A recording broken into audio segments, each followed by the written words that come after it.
I messed up my transition today. That's okay. Hello, everyone. Hello, SD. Good night, Martin. Hello, Peyton. I didn't. Oh my gosh, no, it's there. Okay. I didn't actually know that Miku was gonna be at Coachella this year. I haven't actually done any music festivals before.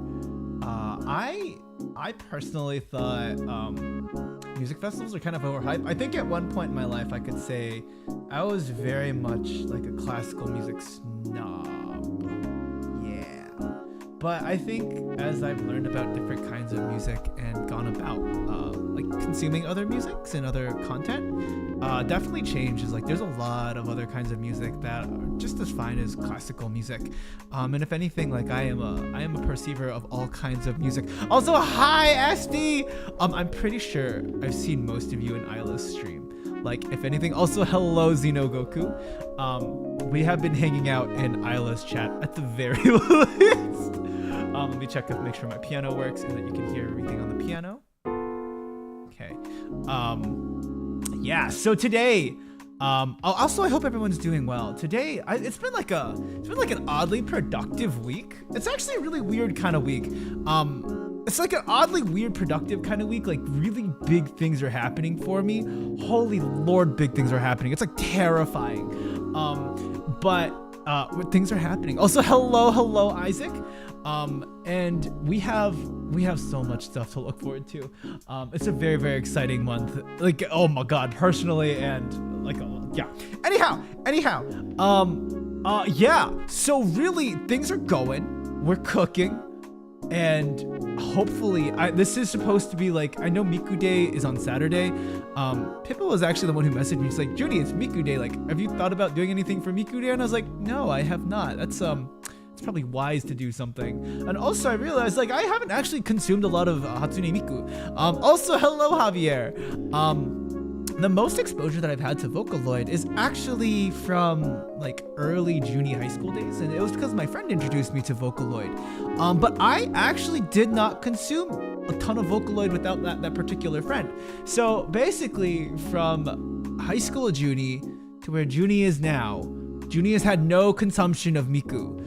Or like, I mean, like because of VTubing, like, you know, there's Vocaloid, like it's like adjacent. And so this is like my first real deep dive into listening to Vocaloid music. Now I do know Vocaloid as a genre. Basically it is using technology not technology assisted. It's writing out all the pitches and syllables for like some kind of tool to play. I have read through how Miku works and have considered buying something just because, you know, I think it'd be fun to write all other Vocaloid types of music. I've always wanted to have my hand on it because, you know, there's just some things I literally cannot sing, and sometimes I just need someone else to do it. That's not me. So I've looked and played with the idea, but as with most music production things, it's incredibly expensive to buy the pack. I would love to be able to do it though. Without VTubers, I would have never found out about Vocaloid. Yeah, well, Vocaloid came out way early on.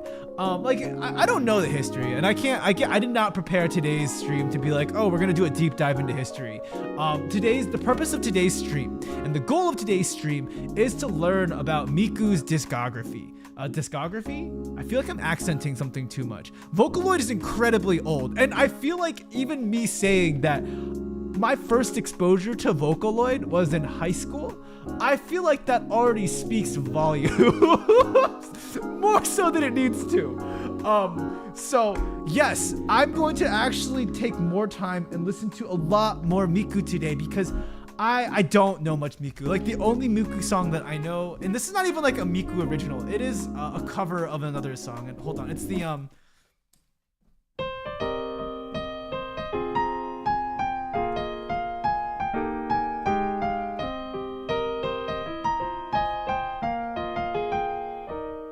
like that's my first exposure to.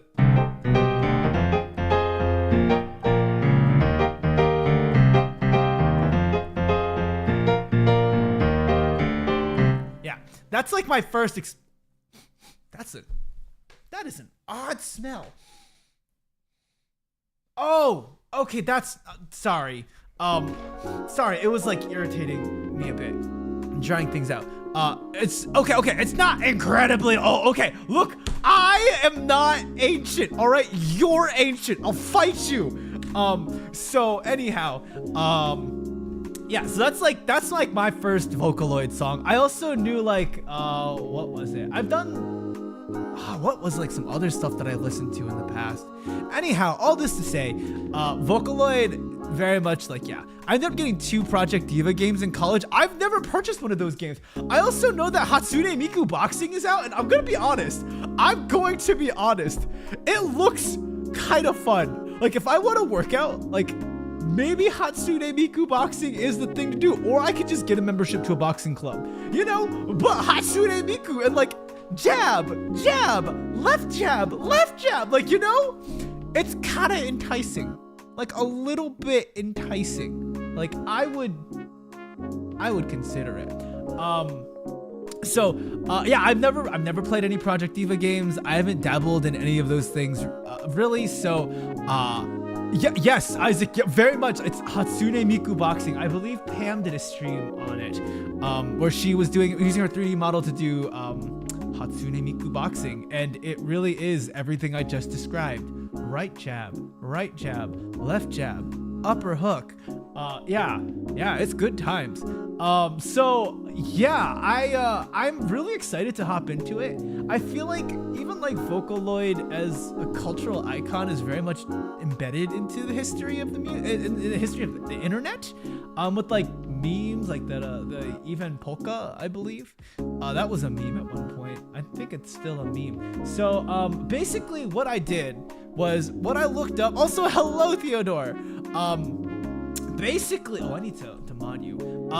But what I did to get a good vibe check for today's stream is I said, I went to Google and I was like, top 10 Miku songs. And you know what? I found much more than a goddamn top 10 Miku song.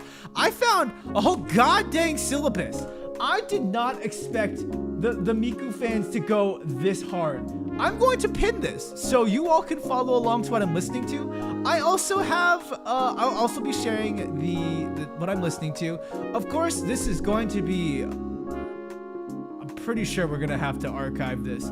I'm not sure if we're gonna have to archive this or not, but that's there. So anyhow, that's the syllabus. Let me send that over. So you all can see the freaking spreadsheet that was made for Miku. Like, this is dedication. I also do want to go through this spreadsheet. I might make a copy of it and make some ratings to be like, oh, what are like the Miku songs that I enjoy and have listened to? I feel like me visualizing some of this data. Actually, no, I'm going to do that right now. I'm going to make a copy of Vocaloid history. Make a copy. Okay, I've made a copy. Yeah, I like it. Definitely, there's a place for human, like just human understanding and making art, and there's also a place for technology assisted art, and there is a place for complete technology. But of course, with all of this, I would put this in the medium of technology assisted, because you still have to write everything out. It's not like it's just automatically generating this. Like you have to put in the syllables, you have to put in the enunciations, you have to put in the tiny things, and to make that music work, I think is very much a huge challenge. So anyhow, the first thing on this list, it looks like this list goes back from 2007 to 2018. There's a number of producers on here. I see Circus P's on here, Vocaloid P. There's a handful of people who have produced for this as well. So I look forward to listening to it and getting started. I have my piano to like pluck out notes, if anything. I've used it ages ago. You have to do every syllable. It was challenging. Yeah. And I think that's where I can be like, this is like, it's obviously art. Like clearly it's become part of like the internet canon in music. And if Miku's gonna be at Vocaloid, it's clearly doing something. And if I were like a ethnomusicologist, I would love to study this stuff. I think just the internet culture in general is really, really fascinating if it's not clear by Zhuni's research agenda. So I am very, very excited to be giving this a listen. We're gonna first start with the first thing on this list, which is Even Polka. This is bolded as a song with historical significance and is seen as must watch. So, okay, I'm sorry. Red is must watch, bold black is, okay, basically it's highlighted in yellow, it's watch. So, yeah, let's, we'll get started with Even Polka. Let me turn off the BGM. And, yeah, this is Even Polka. I hope this works. Please don't destroy eardrums today.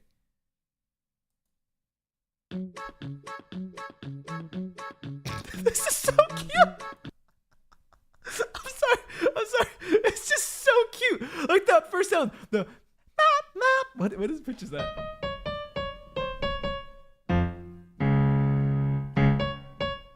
Is it that one?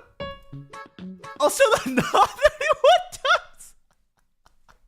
Why is it 31? Oh my god, hold on. You know, I trust this person. If they're gonna count the nows and put this here, I will give them the credit they deserve. That is worth all the trouble.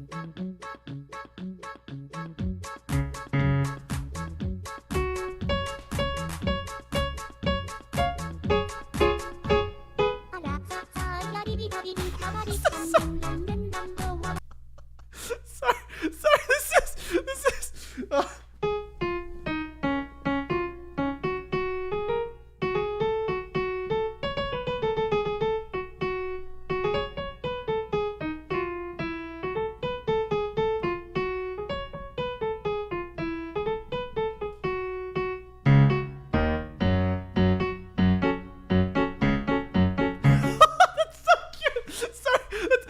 this is adorable. I'm sorry. Let me go back to the beginning.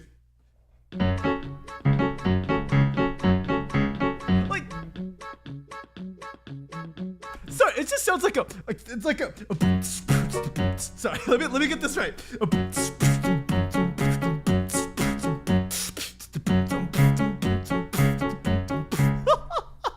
Also a little rabbit. Sorry. That's cute. Oh shoot! I didn't mean to refresh. Oh god! Go away!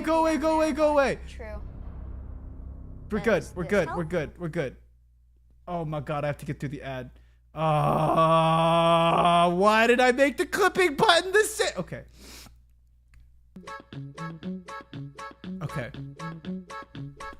We're good. Okay, so that the beginning is just goes it's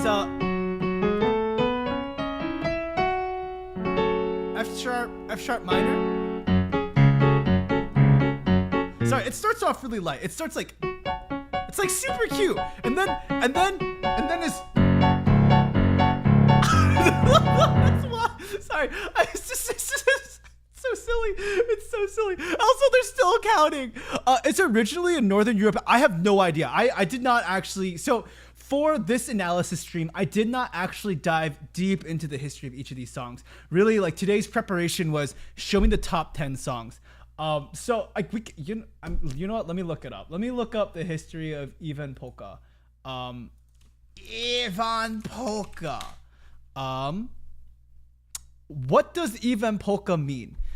Oh, it's a Finnish song. It's called Eva's Polka. It's a popular Finland song with lyrics written in the early 1930s by Eino Kitunen to a traditional Finnish polk tune.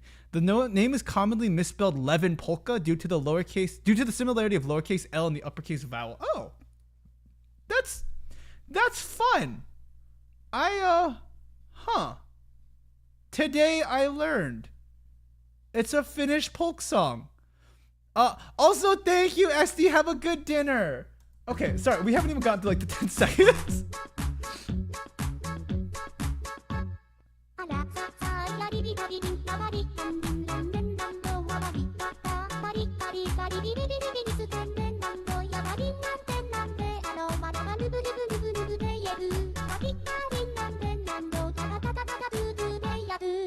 Wait. I'm sorry. Is this actually attempting to get the finish right?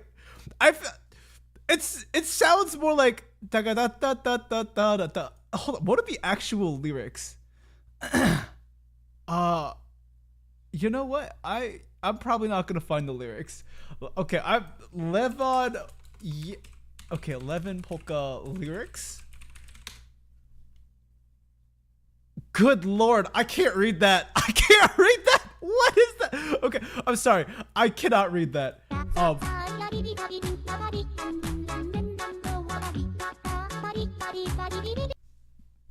So she's definitely not getting the lyrics right. But it's really, really cute. Like with Miku and the okay, I don't think the animation here matters.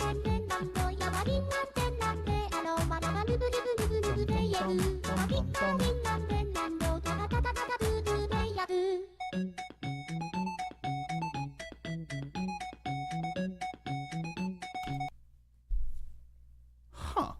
So it's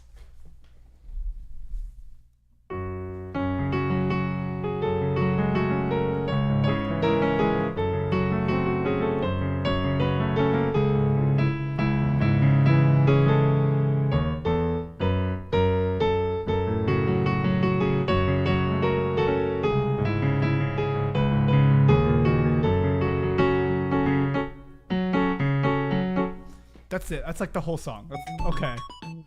And then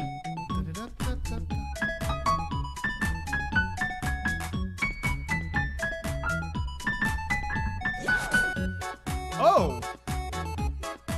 Okay, so then we have harmonies. We have the harmonies built in. So the like the ba ba ba ba ba ba ba ba ba. Okay. Now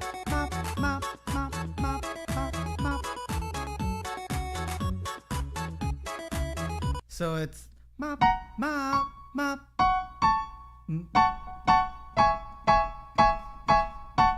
I think it's like a very slight difference. I thought he looked up. Oh, I thought he looked it up. I definitely looked up the lyrics. It's not what's here. Like, that's it.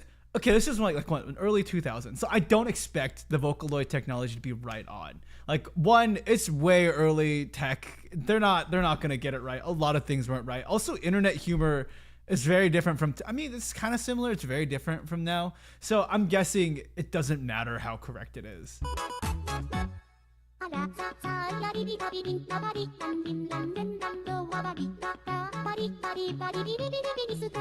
Yeah, what the pari pari? I think. Let me see. Is it?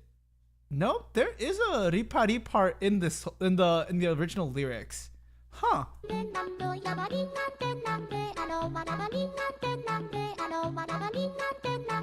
Oh. Oh. Sorry, I didn't realize there's actually a build in here. Like they actually put the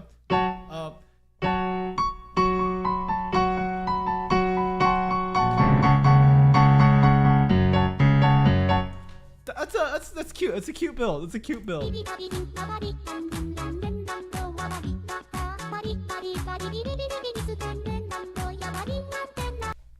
I feel like I should make a version for Ayla. I feel like this would be so cute with Ayla though. Like if Ayla did that, like this is such an easy backing track.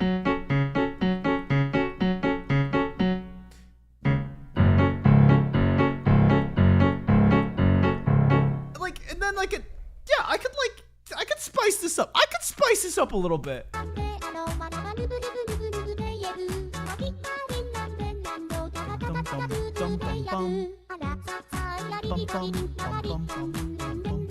Bum bum bum bum. Bum.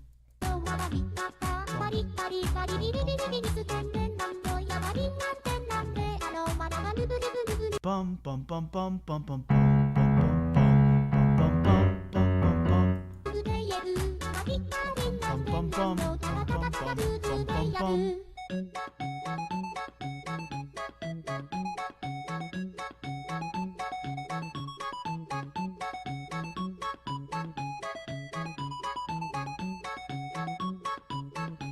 Okay, so structurally, the structure of the song basically has the A section, which is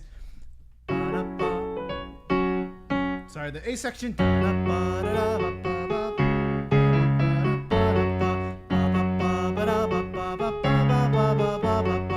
B section,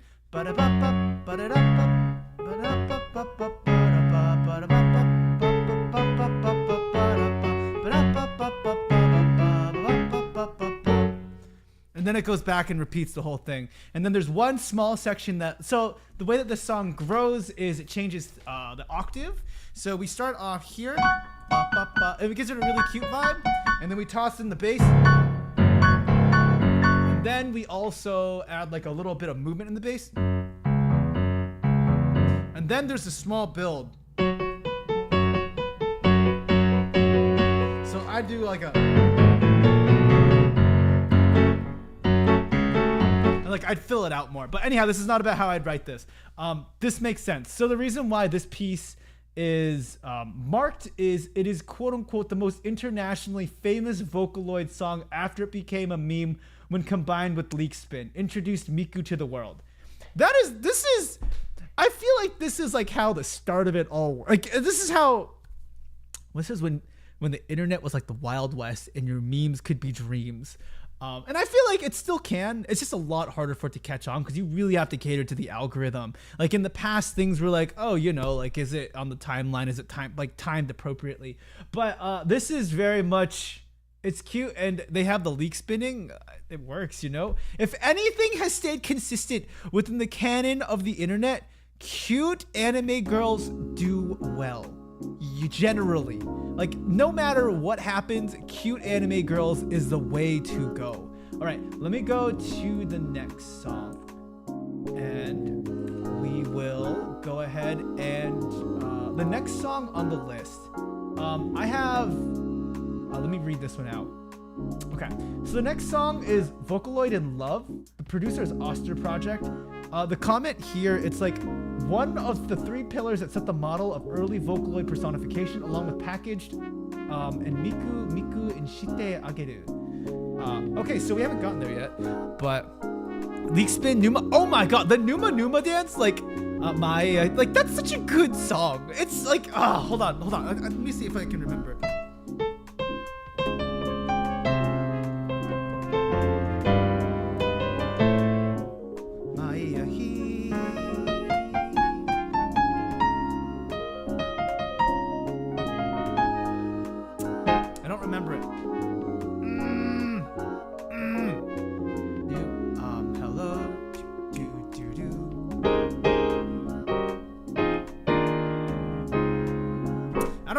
I don't remember off the top of my head.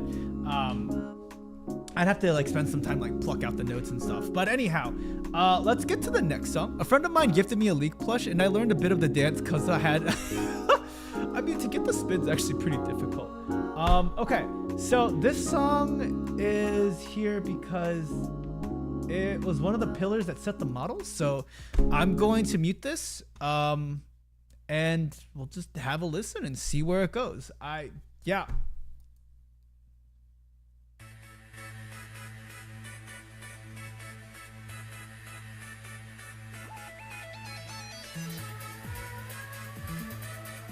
Oh, sorry.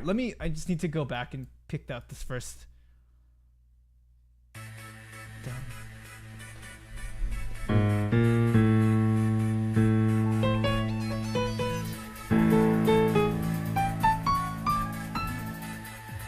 So we have her in an A scale. We're in the key of A, I believe.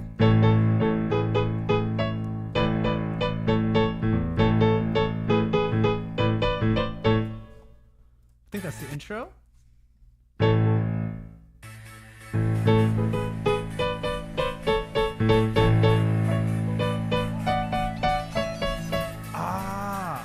So then we have the and then ba ba ba ba ba ba ba ba. La, la.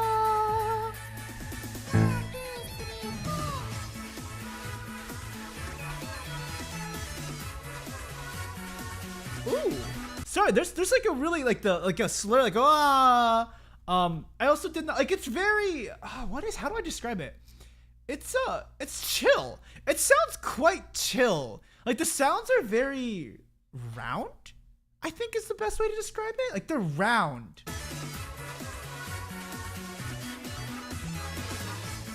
like the image that I get with this song, it's like you're at a club, but there's bubbles and everything's pink and blue. Like it's like a kind of faded light. It's not like a, but like this is like I'm a super cute rave and I'm adorable.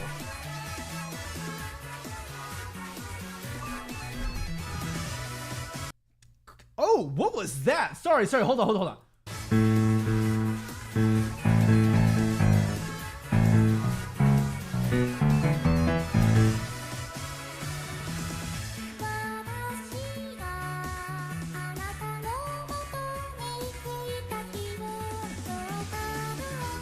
Yo, this bass goes hard. This bass is hard. Like, what is the? It's not like a crazy bass line. It's not a crazy bass line, but it goes hard. I should probably be reading the lyrics. Hold on.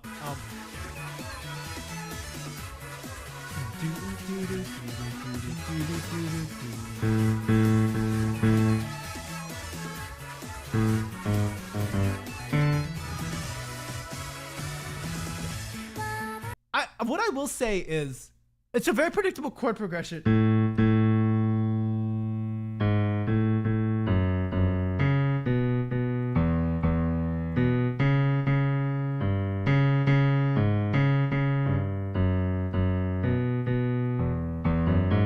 Something like that. It's something like that.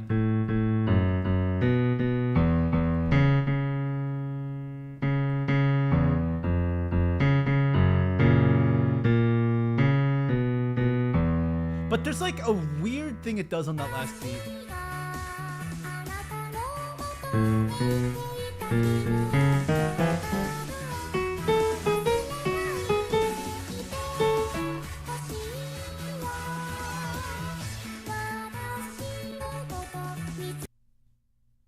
Wait, that's so...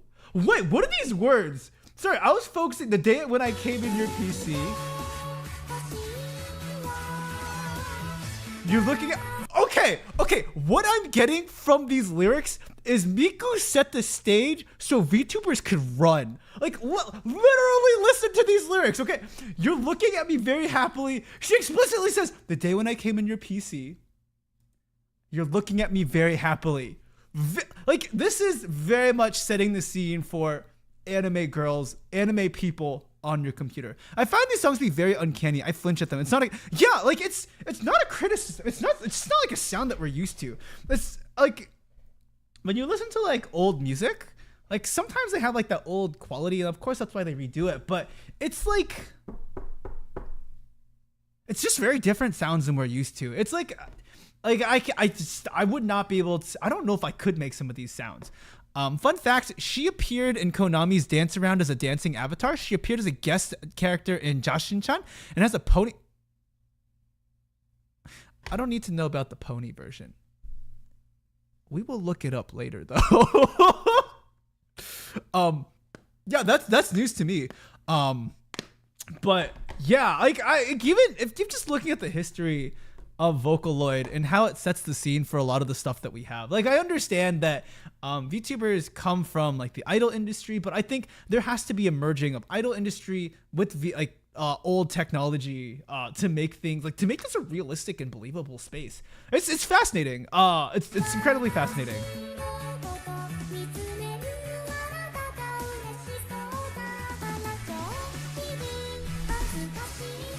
And this is your...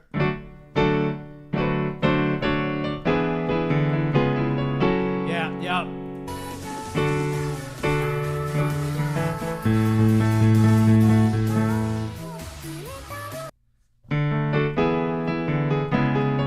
Yeah, okay.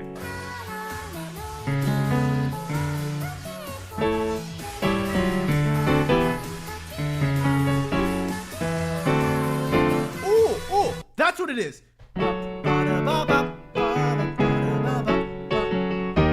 What did she do there?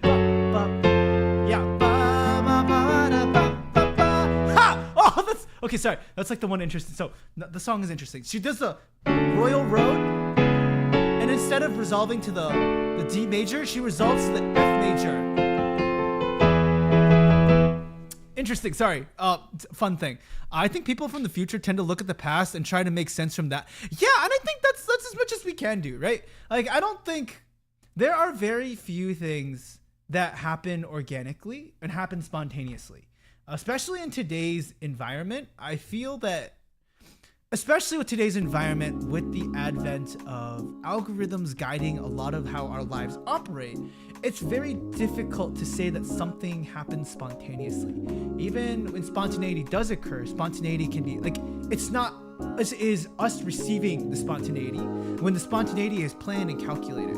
And so like, that's why fields like sociology, history exists. It's to find and make sense of these things. And yeah, I think there you can make a case that Vocaloid and idol culture help make space and create the space where VTubers can thrive. And of course, there's also things like the pandemic that happened that like built these kinds, like that normalized us into these kinds of content mediums. So anyhow, boop.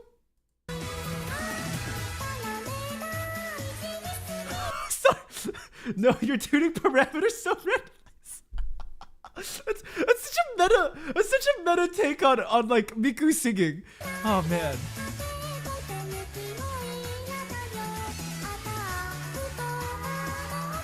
Wait, this is such a meta song. Please adjust attacks and so on carefully.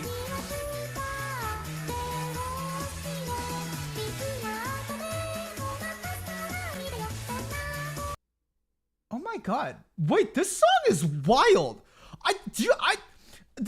I'm guessing this is okay. My guess is when this person was writing this, they're like, I just need to get something written. So I'm going to write something where I can just complain. Very much like how Zhuni will sit at his piano and just be like, Today, I don't wanna work. Working is really boring, and Ayla is playing Genshin again. It's been hours since I've seen Ayla. She's still at like, you know, that's okay. I'm not. That was made up. But like, this is someone who's just done. Like the like, and it's also like this weird third wall break. Oh god dang it! God dang it! Oh no! I'm sorry, Ayla. I'm sorry, Ayla. I didn't know. Oh my god, that was Ayla. You're supposed to go rate someone else. You're gonna finish someone else. Oh my god. Hello, Kevkin. Welcome on in. I'm Judy Excel, CodeX's in-house academic. I feel like we know this. We're listening to Miku today, and we were talking about the lyrics of this song, which is like something I would write. Which is like, oh, I'm just really bored today. Cause like, look, the lyrics is like this weird third wall break for Miku, where she says, please adjust attacks and so on carefully, where it's like, oh, I am your anime girl singing, but I also need to make sure that you are taking care of me in the best way possible. So I hate everyone. It's all your fault. I'm quitting everything. So anyhow, yeah, dude, we're just supposed to go somewhere else. Like, go make friends. Like, actually, not actually. But yeah, we're listening to Miku today. You literally beat. I did not. Okay, I figured Ayla would go and rate someone else because she rated me like a couple days ago. So not a couple days ago. I don't stream a couple days ago. I streamed like last week, and then Ayla rated. So like, you know, I guess she has a lot of other places to go. But anyhow, we're currently going through the history of Vocaloid, or particularly Hatsune Miku. You can see tabbed up, or not tabbed, that pinned is the Miku syllabus. But also, Ayla, I do appreciate your raid. Please make sure you get water, you get food, vegetables, broccoli, But yes, please make sure that you get your vegetables, you get some rest, you go to sleep, do what you need to do. Okay, I think Ayla has more friends than I do. Ayla has genuinely more friends than I do. I'm just insecure. I'm insecure, and I tell Ayla to go rate her other friends. I'm pretty sure Ayla has more friends than I do. Actually, though, she does a lot more collabs and stuff, but also that goes into other. Anyhow, we're talking about Miku. Shut up. We're talking about Miku. Focus on Miku. Miku is staring at you. There's also music, so it's not just awkwardly Zhuni talking. Look at Miku. She's telling you to adjust the attacks and so on carefully and to be nice to her. We have not even gotten past anything. Also, we did the Ivan Polka. Ayla should cover Ivan Polka.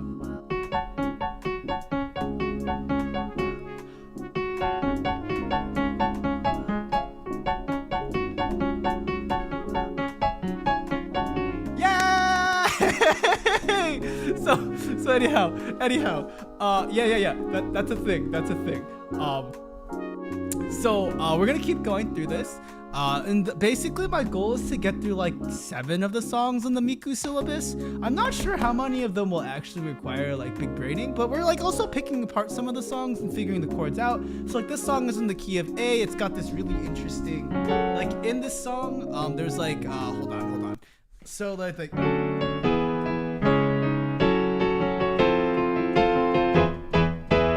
it's also not that bright, like the song, like, and also we're talking about just how music has progressed since this is 2007. This is old. Ooh.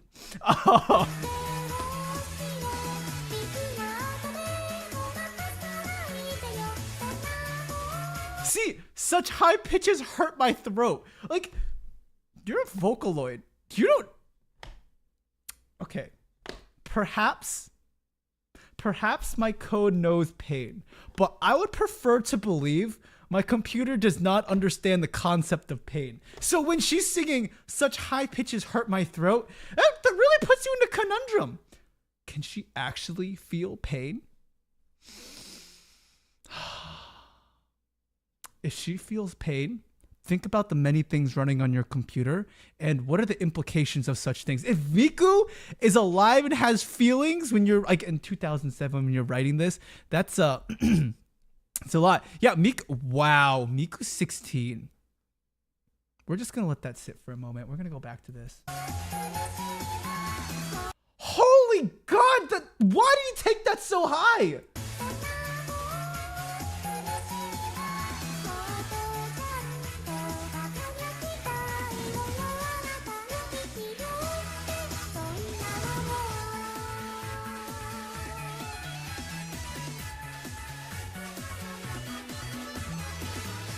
Sorry, this song is just really cute. Yeah, it's just a really cute song.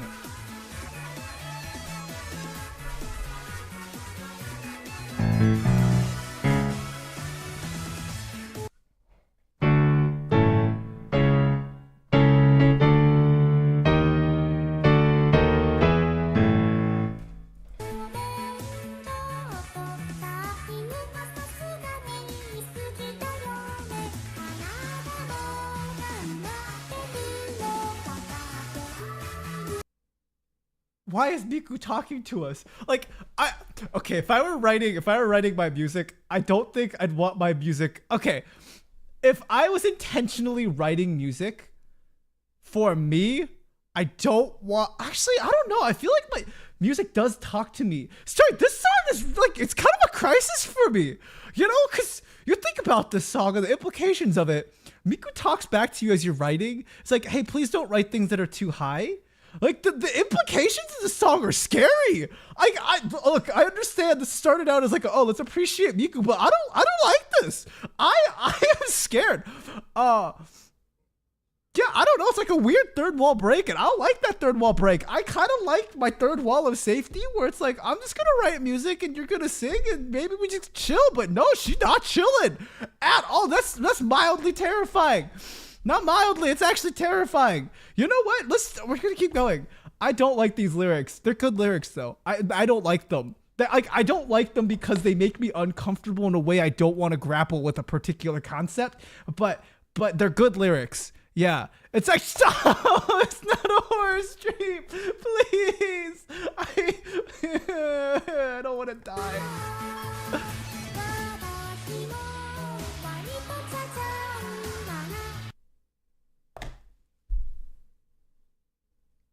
Is Miku a tomboy though?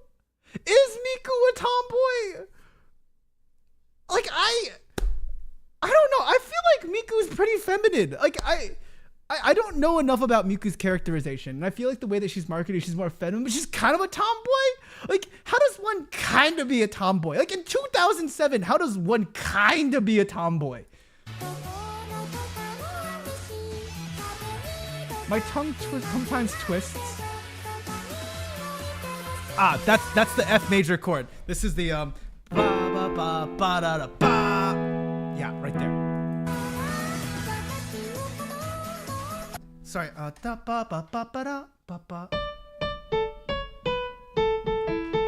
Yeah, there it is.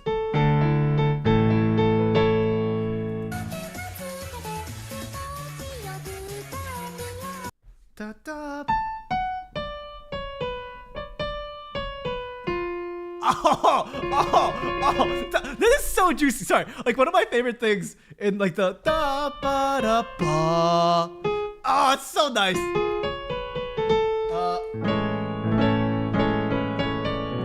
Sorry, what are the?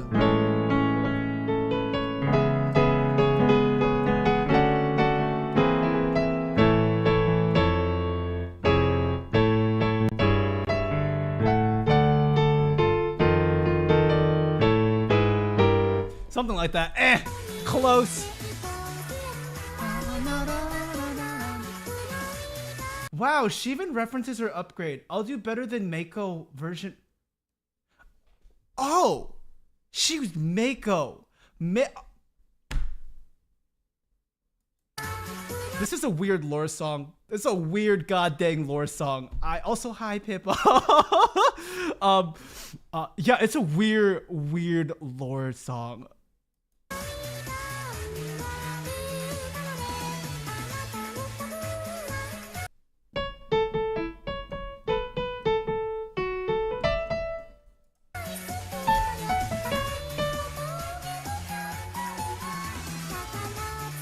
So play with me.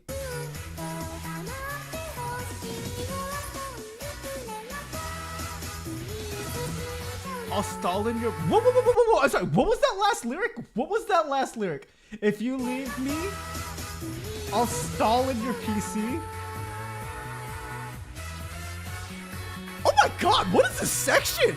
Why is that such an enthusiastic, I'll stall in your PC, and then we just break it down with the boom, boom, the boom, boom. Oh my god, that synth!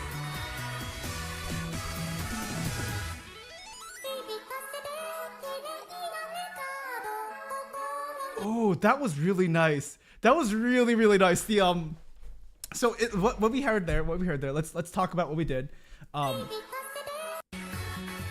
So when we get an instrumental, we get this really nice instrumental with this leading, like a leading synth.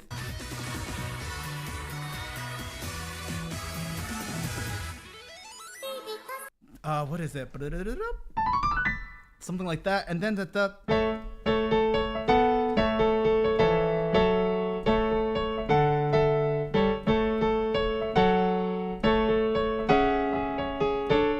something like that.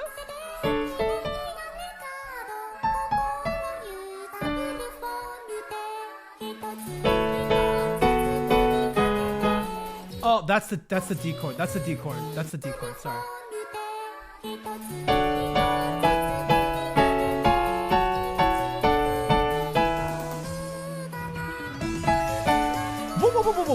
Wait. What? Why is my piano not in tune there? Sorry, like the piano, it's not in tune. It's not in tune. It's not in tune. Why is it not in tune? She appeared as a playable guest. Oh, that's super cool. Huh.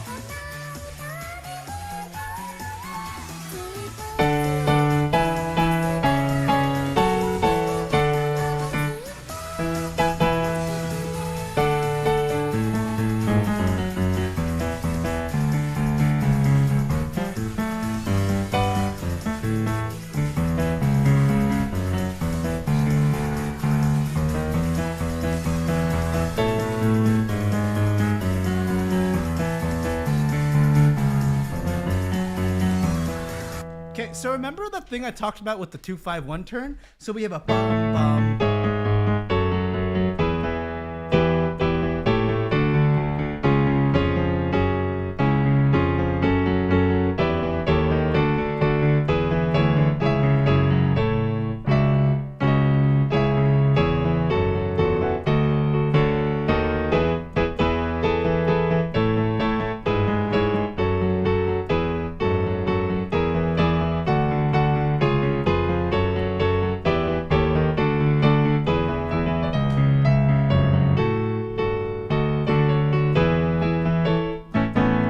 Yeah, so that song is, remember what we talked about last time with the canon in D?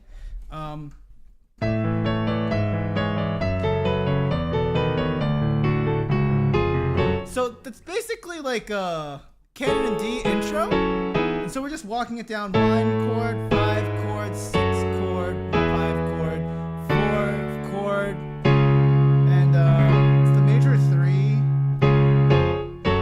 to the 6, and then we do the 2-5-1 turn, except it's not the 2-5-1 turn, it's a substitution. 2-5-1, Royal Road, half step. Yeah, that's the chorus. That's the chorus. Okay, sorry. Which is super typical. Like that's it. I mean, I don't know, 2007. What do I know about typical? It's typical J-pop though.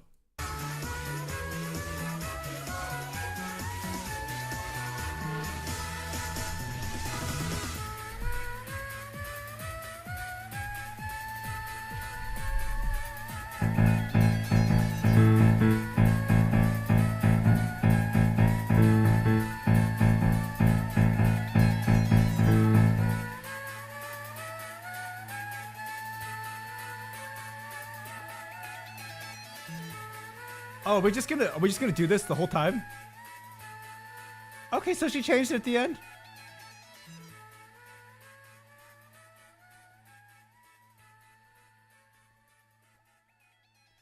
Oh, so we're just gonna fade out. Okay.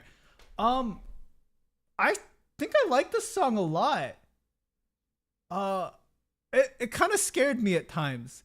It's kind of scary because one, I don't want my software to talk back to me. Okay, I'm fine. I do want, okay, this is not like Judy's a control freak. Let's establish something. When I work with my technology, I do not expect to build a relationship such as the song is called Vocaloid in Love. I don't expect my graphs to be like, hey Zhuni, you looking cute today. How you feeling? You wanna make this bar graph like, you know, don't make the bar graph too long. It hurts me. Like, you know, I don't expect that kind of behavior from my software. And I think it's a very fun concept to think about in terms of a Vocaloid instrument. And, you know, I feel like this song does build and personify Miku as a character. Pippa, I don't know if I want my graphs to riz me. Like, I don't want my graph to be like, hey, Zhuni, that was a really nice function you built there. Like, maybe you should use it again. You know, like, I don't want that. I'm trying to work. Oh. Microsoft absolutely excels my heart in ways that you don't need to know about. Like, why aren't you working? There is one Miku song called Music Box. It always makes me sad for some reason. I don't like, okay. So in terms of like logical responses, like don't get me wrong. I am very much like graphs, science, analysis VTuber, but I'm also okay with leaving things as we just feel things, you know? Like when people write music and people write lyrics, it's meant for you to feel. Like there is like drone trance music where it's like just be in the vibe, be in the space.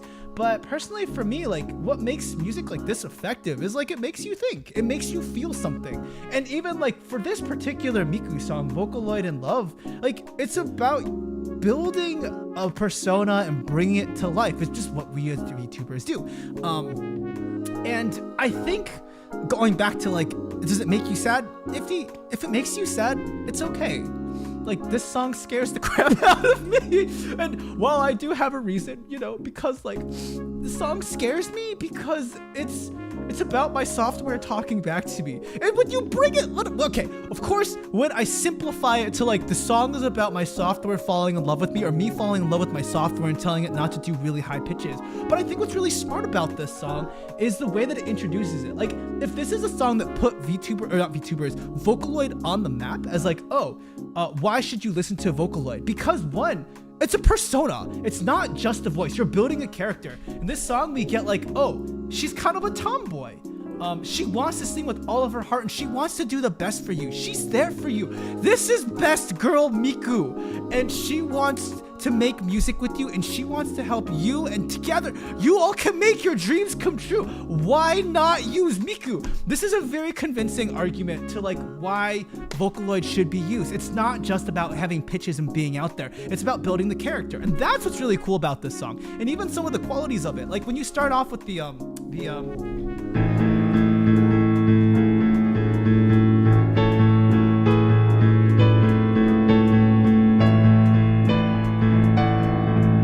that sounds like a warm-up. That sounds like an actual choir warm-up. You could do it da da da da da da da, and then the next thing that happens is the scale. Like she's like practicing her scales. Like that intro, albeit simple, like it's a very, very effective way to, oh, she's warming up for you. Like she's literally there as you're working on it. Like you're thinking of ideas right now. Like, yeah, we could sit here and chat and be like, do you know what, guys? I'm gonna warm up. Like, it's built a very compelling story. And I think as a quality in that song, that's really, really cool. And so, I get how this set the tone for Vocaloid because it's more than just this is a voice. It's a story and a persona that you're trying to build. And that's really cool. All joking aside is I think it's terrifying that the software talks back. Like, I think it's a very cool idea of building Miku as a character and tying so much story to it. I get why it's important. Still terrifying, but I get it. All right, so the next song on the spreadsheet / syllabus is we have Miku Miku ni shitere ageru. I have no idea what the song is about. We start with Miku here, and I'm gonna turn off the BGM, and we're just gonna go with it. Miku clearly got an upgrade here. Like, I don't know if she's in 3D now. Like, she's got a nice lanyard. Also, yeah. Wonder if the composer made this song as a warm-up then? I don't think it's like, I think whoever wrote it like wanted to get the vibes of a warm-up, and maybe they just like recorded the warm-up and just said, I'm gonna make this thing. Yeah, okay. I'm very excited then. But I'm pretty sure it's just like, it's the quality. Like when you think about music, it's more of what I'm learning. So in the past when I've written music, I've just tried to make it really technically crazy. Like I want it to look prodigious, but also music, as Ayla has told me, you know, it's about like connecting and having people feel something. And that's what I really want people to capture. Like if I ever write music, it's like I want to capture this emotion. And so when the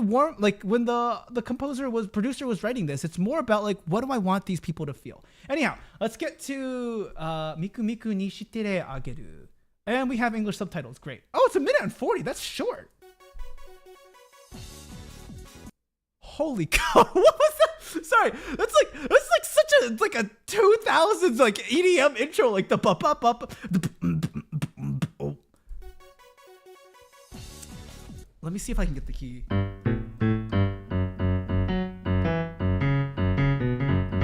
Okay, F sharp minor. Again, sorry, this is the second song in F sharp minor.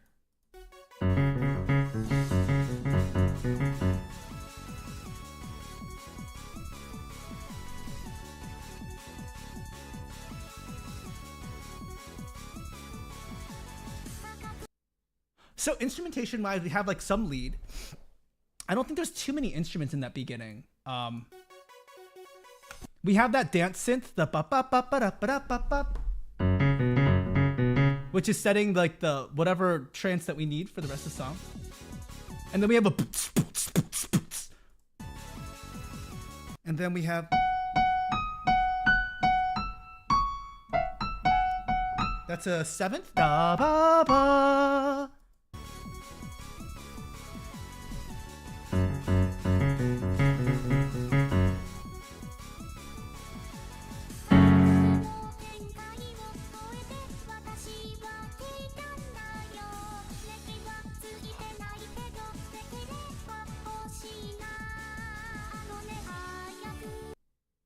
Oh wow, this builds on so much. When did the song come out? Sorry, let me check the date of when the song came out in comparison to the other ones. So this song came out in September? No. Oh, 20. This is September. The Hatsune Miku's theme song and one of her most notable songs uses her flagship song in many concerts and medleys. One of the 6 songs in the Hall of Myth with 10 million. This is 10 million goddamn views? Not this particular one. Yes, the dance synth back in the days. Yeah! Oh my god, it's wild. Wild times.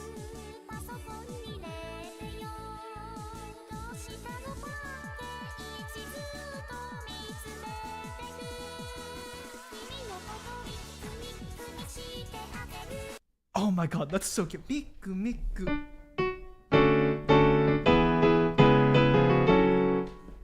Sorry, it's this quarterly musically. This is still an A, but it's the relative minor that it starts in. I don't know if they just only wrote Miku songs in the key of A, but this is also the key of A. It's almost the exact same chord progression too.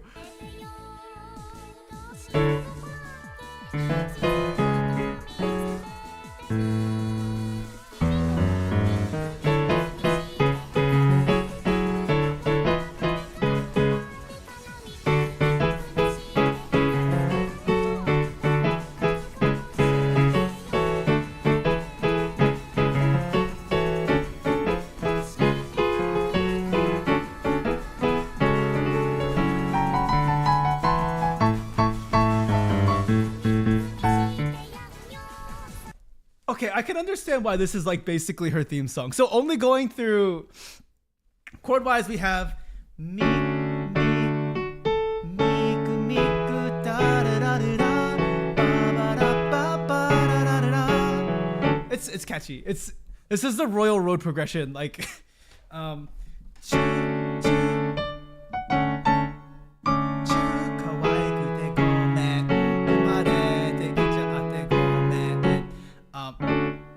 why does she have a page in the Monster Hunter wiki? Okay, I'm not gonna ask that question.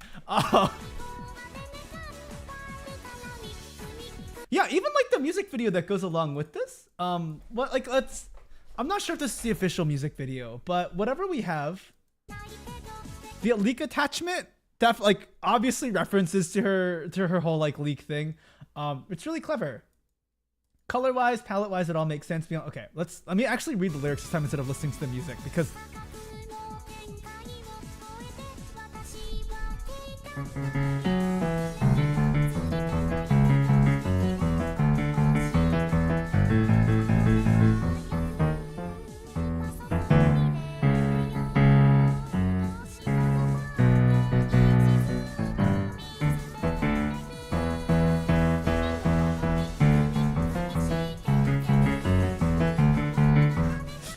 Sorry, this scene. I wanted to stop here for a reason. It's because this makes her so relatable. Like, I'm not sure how you're watching this stream. I'm not sure how you chill. That's actually none of my business. But I feel we've all wanted to embrace this life at some point. And while Hatsune Miku is like this big personality of like, I'm a big idol star, but it's just very relatable. She's gonna she's not scratching her butt, but she's scratching her leg, which is very butt adjacent, and she's super relatable. Like, yet to sing with no data. Oh my god. I'm always standing by. I'm gonna fill your heart with. Also, this is such a silly picture. I love it.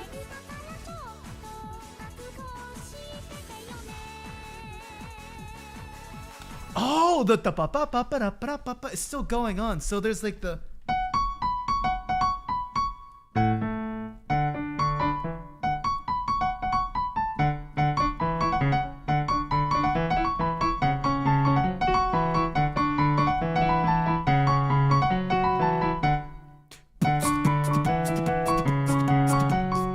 I can't do all three of them at the same time.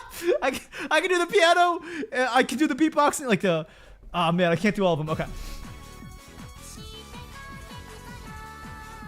Also, I really love this. Like, so when I first heard this bass, like when I was playing, like on Ableton, when I first got like this really fat, like like bouncy basses. I was like, what am I gonna use this for?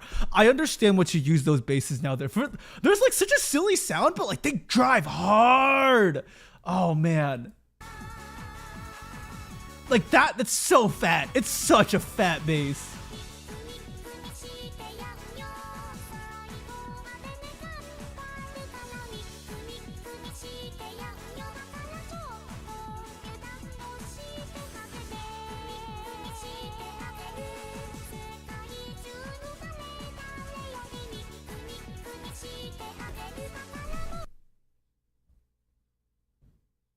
You know, I'm kind of convinced. Like, I'm not gonna say I wasn't a fan before. I feel like the song is like a very, I don't know, just the two songs that we listened to Miku, like about Miku. I'm kind of convinced. Like, okay, Miku, like I'm down for the journey. I will, if you know, I would write songs for you. Oh my god! Wait. Is that the Yamaha logo? Oh my god! All right. For those of you who don't know, that's the Yamaha logo. Hold on. Let me pull up the Yamaha logo. This is such a clever reference. Yamaha music logo. Hold on.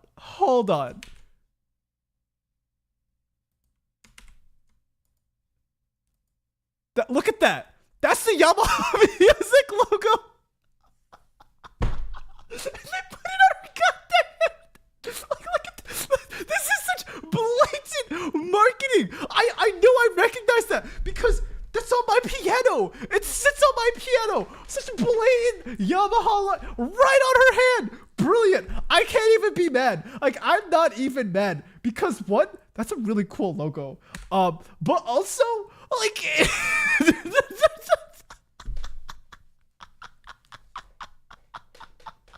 oh my god. I love it. I'm not even mad. Like, this is the power of Yamaha software. This is Yamaha's best ad. Wow. Like, props to Yamaha. This is beautiful marketing. Beautiful marketing. If you want a goddamn marketing plan, just follow what Hatsune Miku did. Write songs about yourself as your personality. You know what? We're gonna do that. We're gonna take some lessons from Miku after this. I'm gonna write songs about Zhuni and what his journey is, and I'm gonna do my best to cover them. That'll be our next stream. We're gonna sit here and follow the Hatsune Miku way. I should probably. Okay, I'm probably missing some steps in between. But anyhow, sorry. We'll go back to this. The power of Yamaha.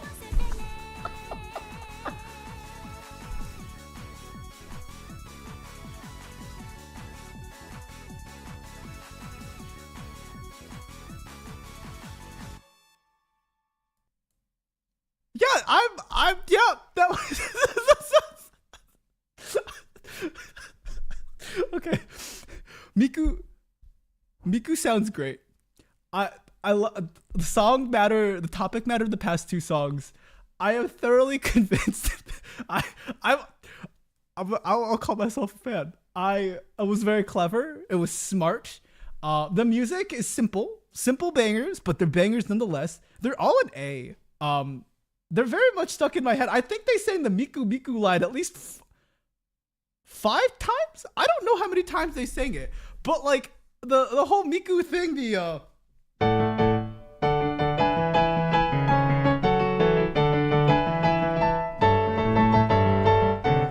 it's stuck. It's very stuck. It's it might just be stuck for the rest of the day. That's fine. We're gonna move on. Wow. Okay. We're gonna move on. Next song. Let me look up the next song and let me go ahead and mute my audio interface so you don't have to listen to the ads. Okay, so if you're following on the spreadsheet, we're currently on Packaged. Packaged is our next song. Let me copy the link address. And let me put this away for a second. So far, my thoughts on Miku. very, oh, it's a private video? Maybe. Okay, how about I just look up Miku? Hatsune Miku.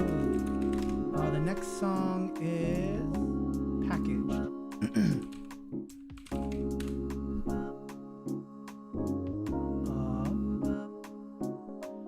It's in. Oh my god, it's her Vivo channel. Okay, we'll watch the.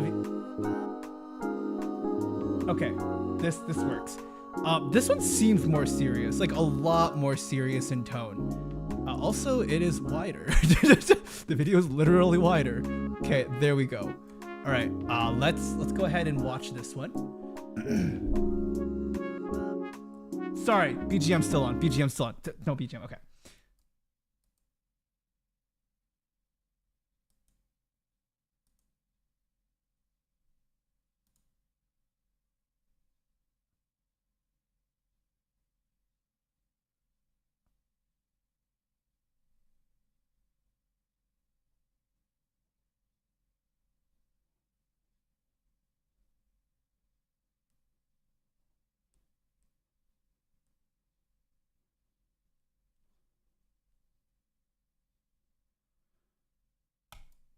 That was a banger of an intro. That's such a banger.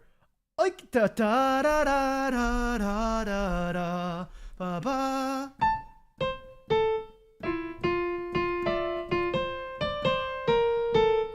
Is that right? Is it an F? F? F? F?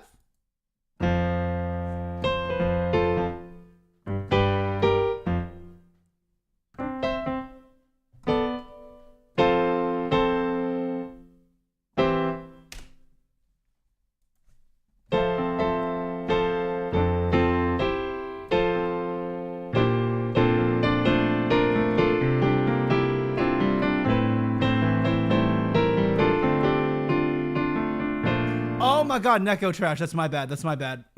I wasn't playing anything. C chord?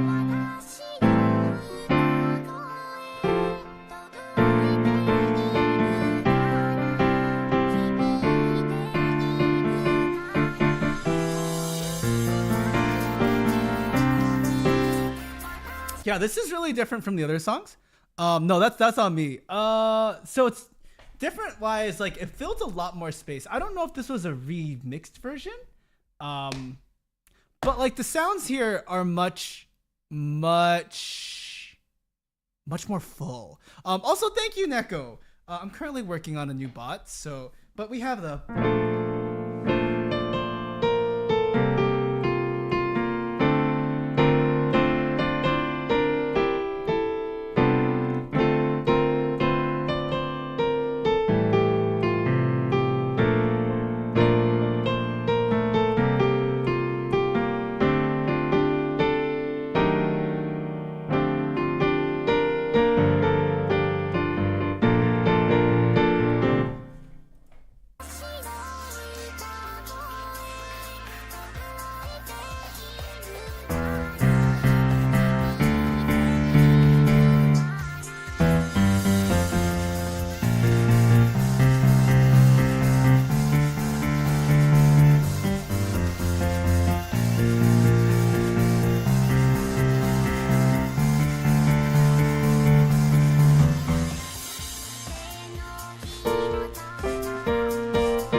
chorus.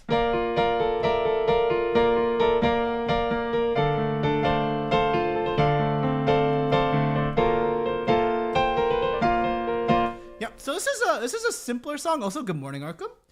We start off with also hello, Black Flame. So we start off with the Royal Road. Actually, it's not a Royal Road. It's a 4-5-6-2 resolve and a 4-5-6-1. So this song, I feel like it's a much easier one to play through because it also fills a lot more space in terms of I think it's the engineering side. So notice like in the past songs when we listened to them, they felt very flat. Like they didn't feel full.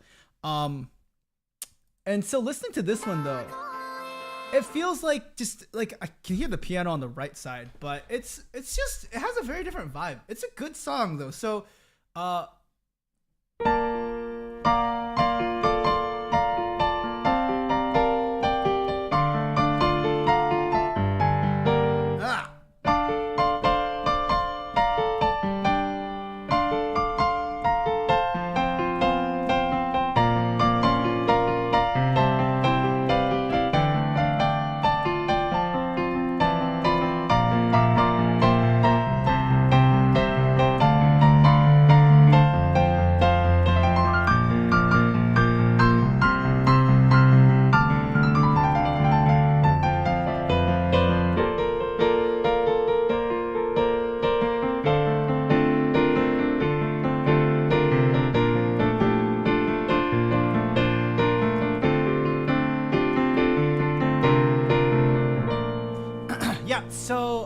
the Royal Road progression. You'll hear it very often. For example,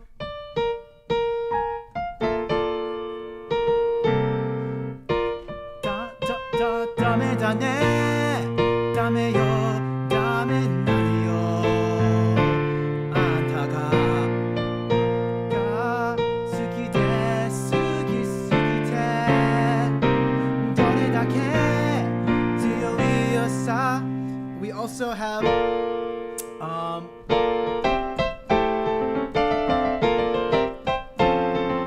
basically it's like J-pop. And the chord progression, if you are familiar with music, we will start with the key of F, 1 2 3 4 5 6 7 1, and those are your chords. And the Royal Road progression is 4 5 3 2. And now that I've told you about it, you will hear it basically everywhere. Even like plastic. I'm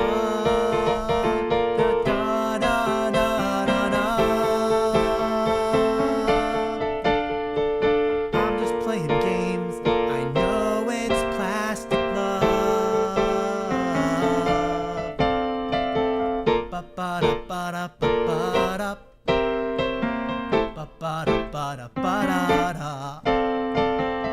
What else is it in? It's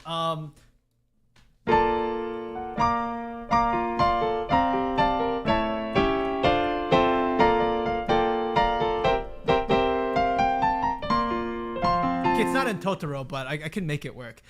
So yeah, I heard the song for the first time playing the rhythm game, gave me a heart attack. It's a good one. I want to see. I will. After this, we'll probably just do a deep dive into Hatsune Miku. Honestly, we'll just why not do a deep dive at this point? I am convinced like she's fun. She's fun. Sorry, we've listened to this a bunch of times.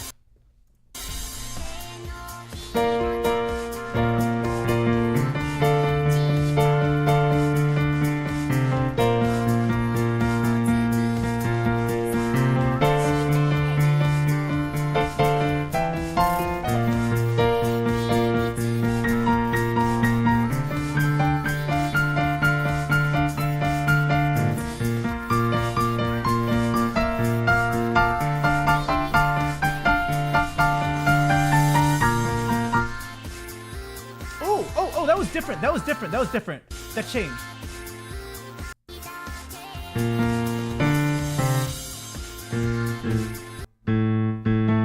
Oh, it went to the 3. Why'd you go to the 3?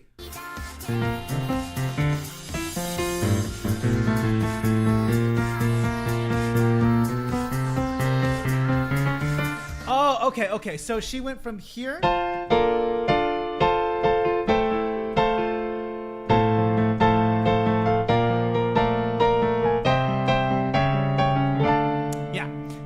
This is the Royal Road progression is basically the Paco Bell. Sorry, I heard something different in the bass line. So if you listen carefully, usually when you're listening to bass lines, when I'm listening to bass lines, I guess I'm listening for. So I'm expecting this in this one, but she went here, and this bass builds anticipation. because you're not resolving to here. So something's gonna happen. So when she switched to that pitch, I was like, oh, what's gonna happen?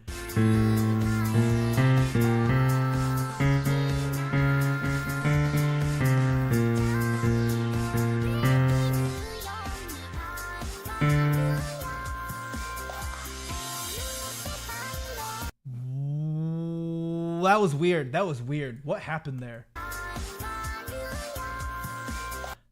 That chord, the ba da da ba da ba ba da ba ba. McDonald's. No, I'm kidding. I'm kidding. Sorry.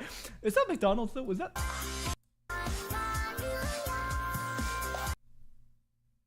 I'm upset. That's absolutely the backup. Ba ba da ba ba. It's a resolution, but there's some crunchy chord in there. There's one crunchy chord in there, and I can't figure it out. Oh, what was that like popping? It was a like there's just like a thing going on there. Also, I need to listen to the lyrics. Sorry, I'm basically just listening for music right now. Let me find what the lyrics are. This translation, Hatsune Miku packaged, because I have no idea what she's singing about, which I feel like is half the song. Oh my god, it's the melody of the world. Does the sound of my voice, does it reach you? Does it echo far? I'm looking for that grain of... Wait, this song is so heartfelt. Oh my god. Why is she such like, I just want to reach people and make them feel good. Also, hello, hero.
So I'm guessing that high pitch, the da da, is when she says the line, "I just want my voice to be heard." It's just clever thing. Like she hits the really, really high pitch that basically she has to belt out because she wants to be heard. Musically, very clever.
I should let the song finish. I'm sorry.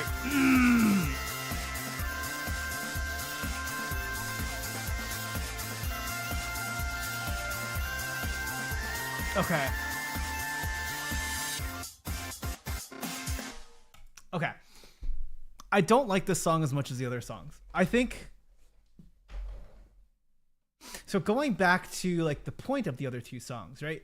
The past two songs, Miku Nishite Ageru, and then Vocaloid and Love. I think that song did a really good job making the points of who Miku is as a character. But this song is really like a very serious. This is a more serious turn. It's not as silly as the other songs are. Even like the chord progression. So it's not a royal road, but we have a. That's it. And even like the chord selection of here. It's a lot darker in tone than what we had in the past two songs. In the past two songs, let me see if I can find them again. Like this one.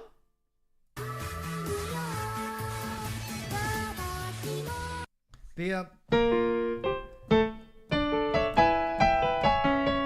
even the choice of keys are actually very different. So while like when singing, changing keys for vocalists isn't like, it's just making sure that things are in their range.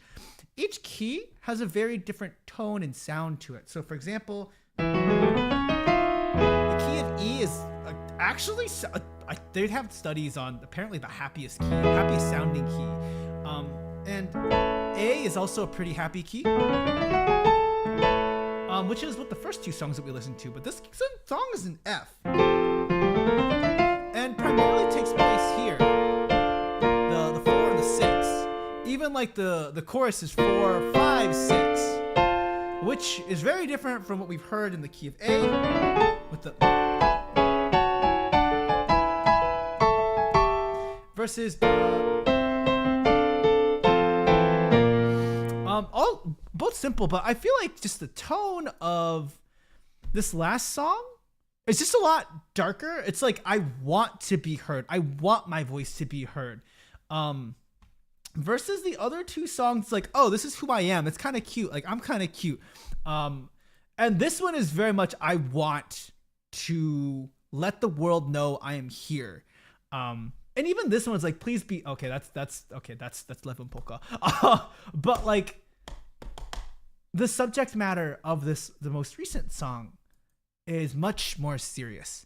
As like, I'm going to take this seriously. And I think if that is the point of why this is on here, packaged, one of the 3 pillars that set the Vocaloid model personification, like, yeah, I can understand why this needed to be like, I am here, I want my voice to be heard, and I am present. It's a very different kind of song in general from the theme song and Vocaloid and Love.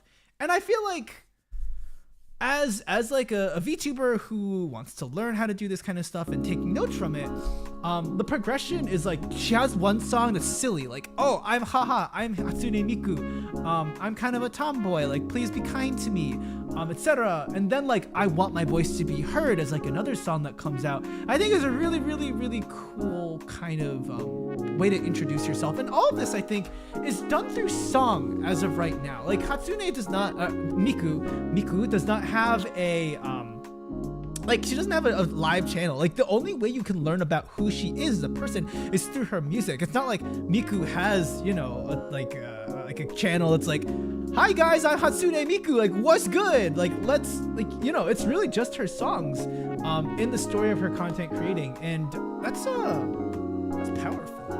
I have so much to learn. Like, I guess going through this, I kind of see one, like, where are areas that I can grow, but also at the same time, what's good songwriting. And sure, maybe some of these songs are like, it's a bit older, but I think the main concept is like writing lyrics and writing songs that people can relate to, that are, of course, like, connectable, but the way that she presents them, because at the end of the day, we still need to remember that Hatsune Miku is a product of Yamaha. And like, this is essentially Yamaha's ad. So the music that carries who she is, I would say so. Like, the music is telling the story of who Hatsune Miku is. Because again, this is 2007.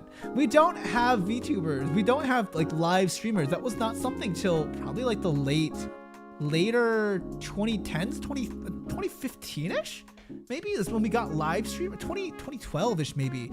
We got live streamers, and it wasn't till like 2020 till we got like VTubers.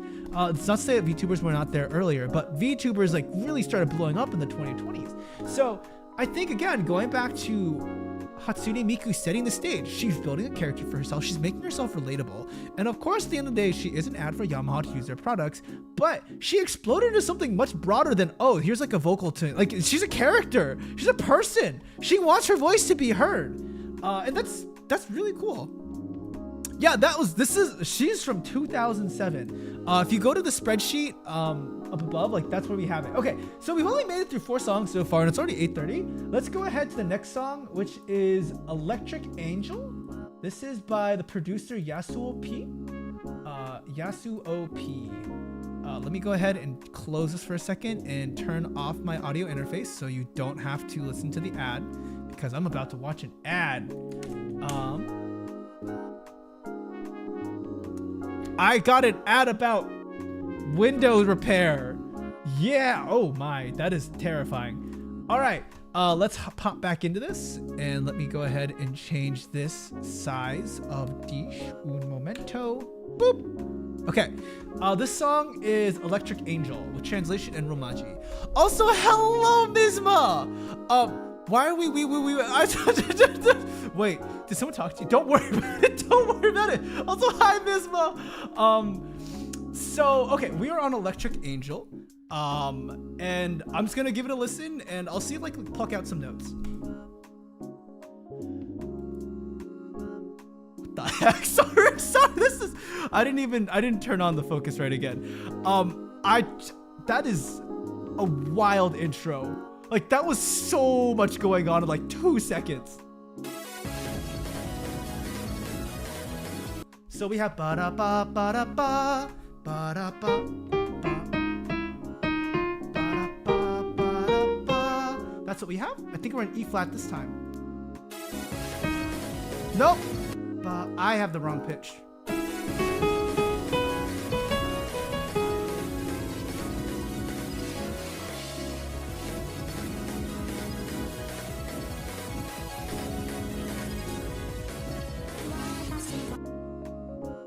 I don't even understand what that intro was.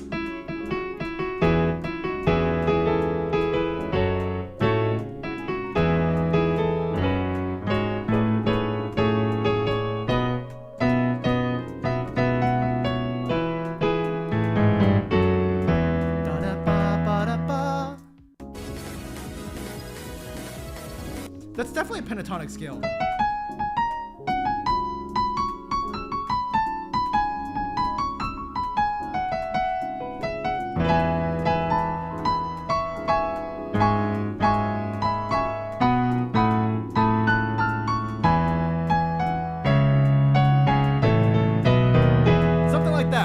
We have more, yeah. So we tossed in some EDM to it. Okay, not some. It's like a lot. It's like a lot. Okay, it's probably not referred to as EDM at this point in time, but like the, like you could remix it and like stick it in a club, or you know, whatever that thing is in Nevada.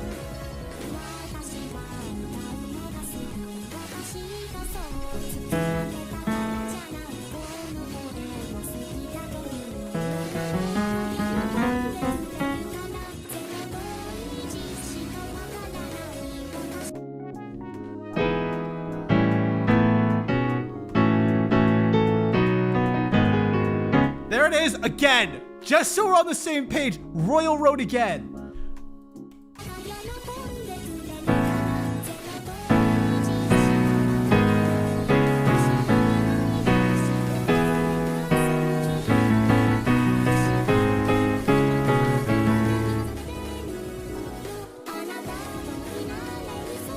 Okay, did something happen in production value?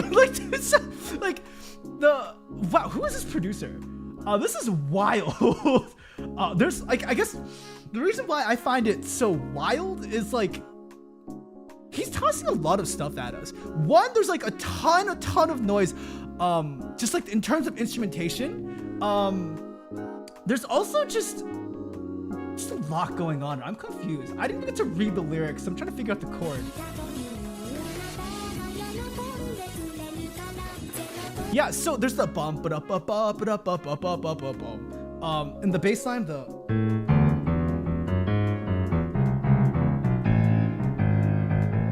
something like that, and then we have the like the synth line at the top.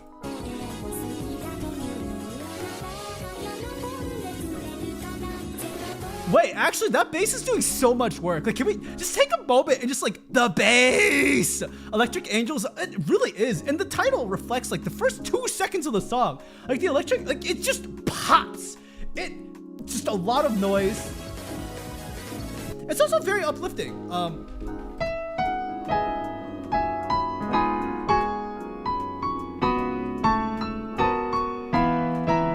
Sorry. So yeah, that's the main theme. Like, let me just slow it down for you.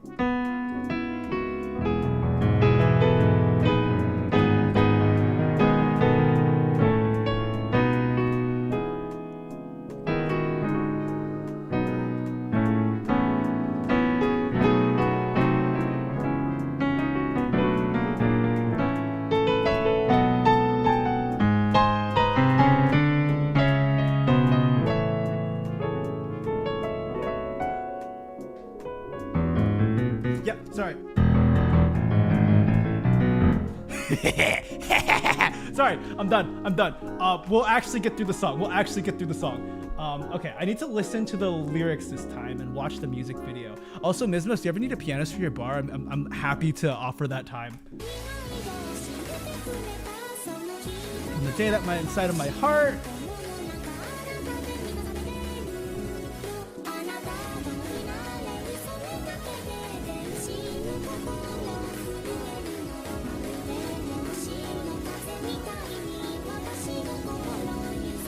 So this song is different from the other songs, or like the past song that we had. We had Packaged, and this one goes back to like Miku just being a relatable person, as like I the doki doki in the heart, the very much the doki doki, because she's just talking. This is like Winds of Quantum shakes my heart.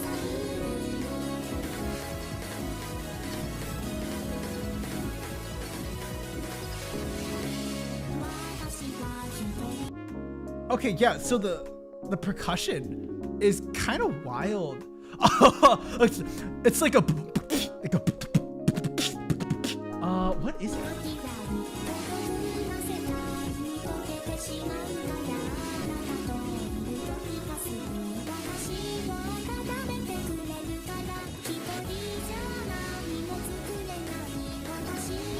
Yeah, she's so relatable.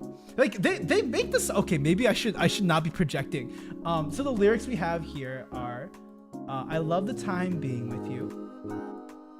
To me, who's helpless at not.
I muted the wrong one. Thank you. I'm pretty sure this is what's his face's theme. This is, I'm positive this is Asgore's theme.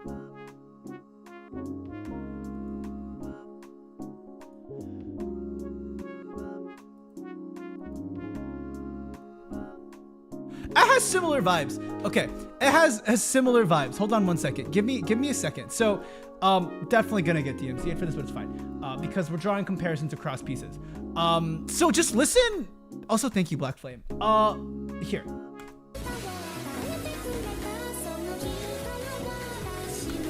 Here's Asgore's theme. We're going into the middle of it.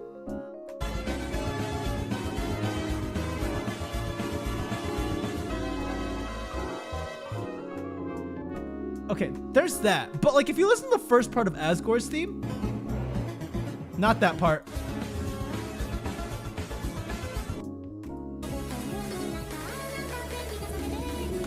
I think it's the same instrumentation. It's probably what I'm getting. It's probably not the same chords, but the same vibe is there. Like, it's a very melancholic, dark, I don't want to fight you, but the vibe is there. It's weird. I don't know why that was the connection that made sense in my head. It worked.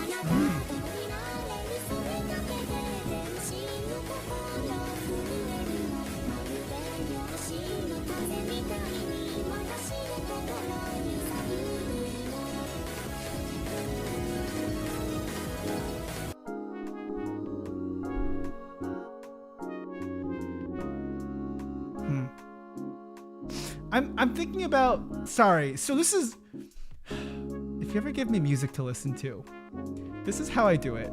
I'll pause like every 5 seconds and be like, I really like that. Sometimes I just need to like sit and be with the whole song, but like oftentimes, like we'll also try to figure it out, so.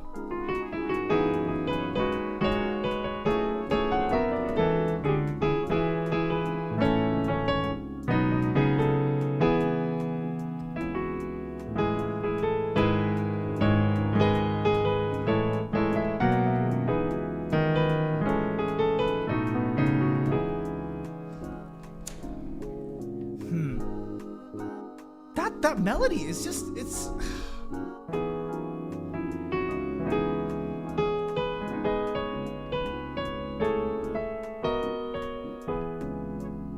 There's something about that melody, like it's a...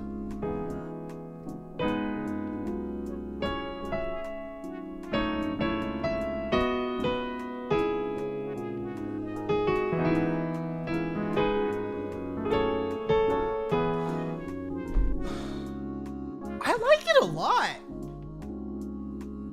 I like it a lot. Yeah,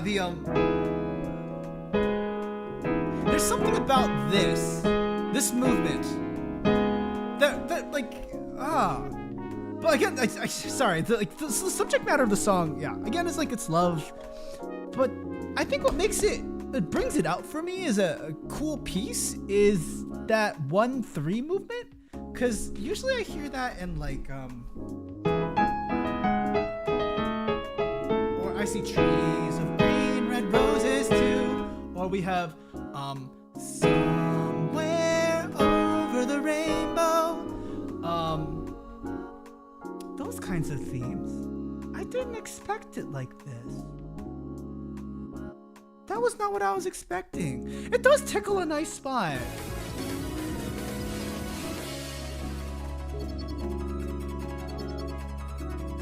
Also, there's a nice panning effect here. The panning effect is like, it goes in the left, you hear it on the right. I like when people do that. You know, like if you do it tastefully, it's really cool. And this is a tasteful use of it.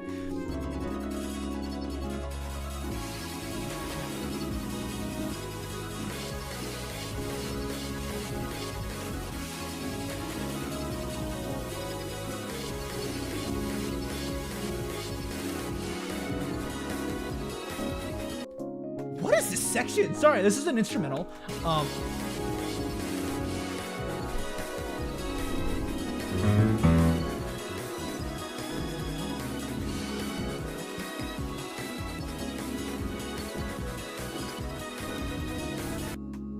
I like this producer a lot. There's something. The bass is fat. Let's start there. The bass is really fat. It's got a really nice bass line there. I'm a sucker for good bass lines. And I think what makes this bass line interesting is it's not too much. It's definitely moving this part along. Like, yeah, the strings, there's like a synth string at the top. that kind of like keeps things moving, is like the sustains.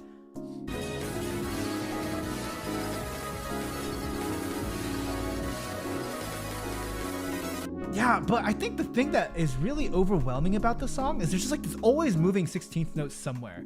And it's just a lot to process.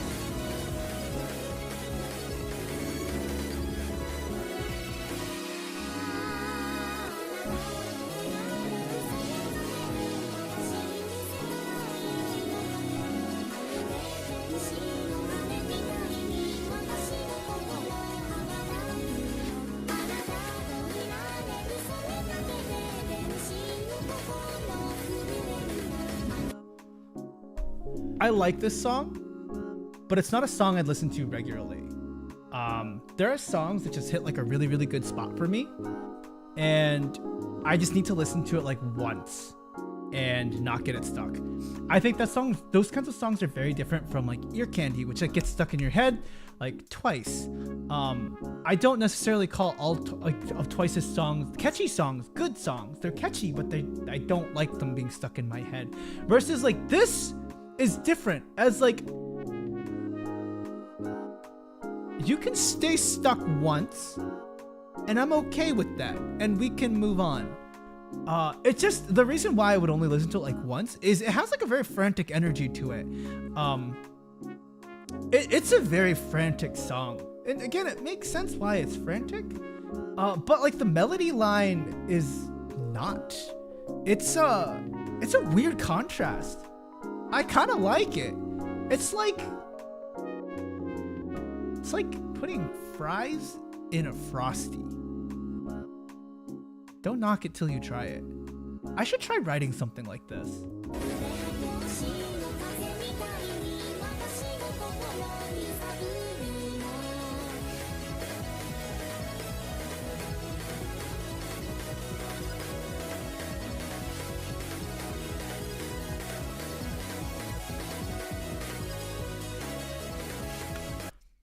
That bit, like the percussion line is so, it drives, but it's like a almost random, like it's so, I don't know how they wrote that. Like, did you just sit like boop boop boop boop pop? Like, I would never have written anything like that. Like, the only way I could have gotten to something like that is if I overwrote and like just started deleting crap. Like, this is too much. But it still sounds so frantic, even though there's so little in it. It's just the bass and the rim shot, and it sounds so frantic. It's yes, fries. Yeah, fries also do go perfectly with Frosties. Like, for anyone who hates it, like, that's on you. But it's tasty, just like this song. I was not expecting this today. Huh.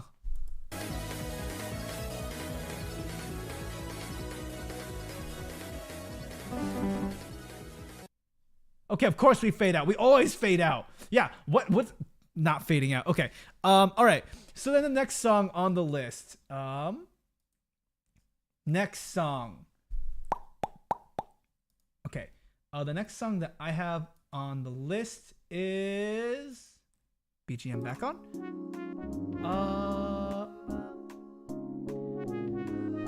Hajime no Oto. An early hit used to be, and that was the ending to many popular Vocaloid medleys. Magical Mirai 2017 has a unique version with a very reworked tuning. Okay, so this is Hajime no Oto. And that's an ad. Ignore the ad. Ba ba ba ba ba. Do you? Oh, I have. I'm not gonna talk about these ads right now. Wait. What is? There's a piano for this. I like pianos. That's the wrong one. Pause. Okay, this is Hajime no Oto. Compilation Hatsune. Okay, this is 5 minutes long? Why is it a 5 minute long song? This better have some good subject matter if it's 5 minutes. I am expecting like, you know, content from this song. It needs to have depth. in everything. Okay, let me turn off my BGM and let me put the focus right back on. All right, let's hear what she has.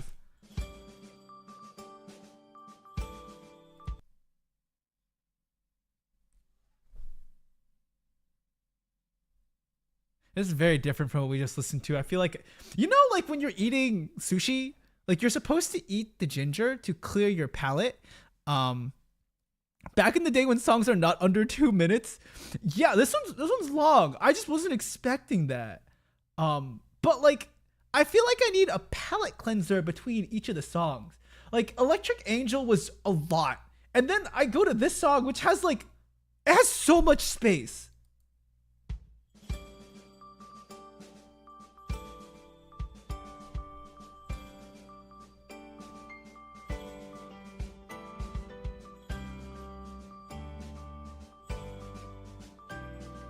Even the selection of instruments is like 20 times more chill. Like if the other song Electric Angel was like no chill, but also chill in a way. This song is, it's like the first ballad that we've listened to. Hold on.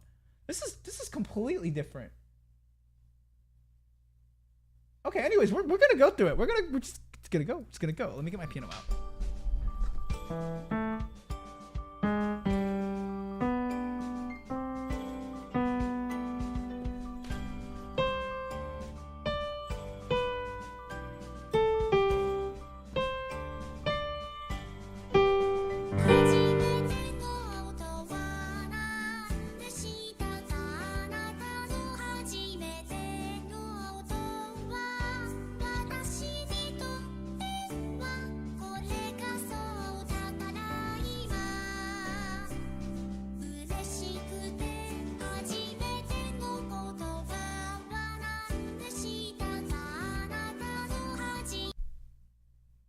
Oh, this song is like reminiscing on the past. Like this is 8 years ago, so this is 10 years.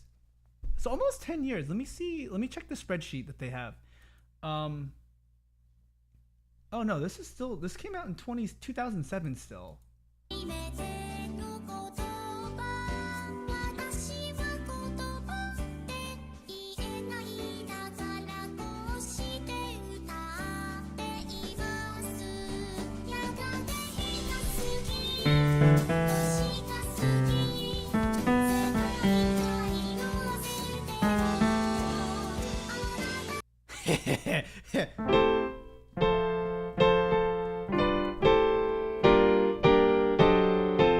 Is that what it is? Sorry.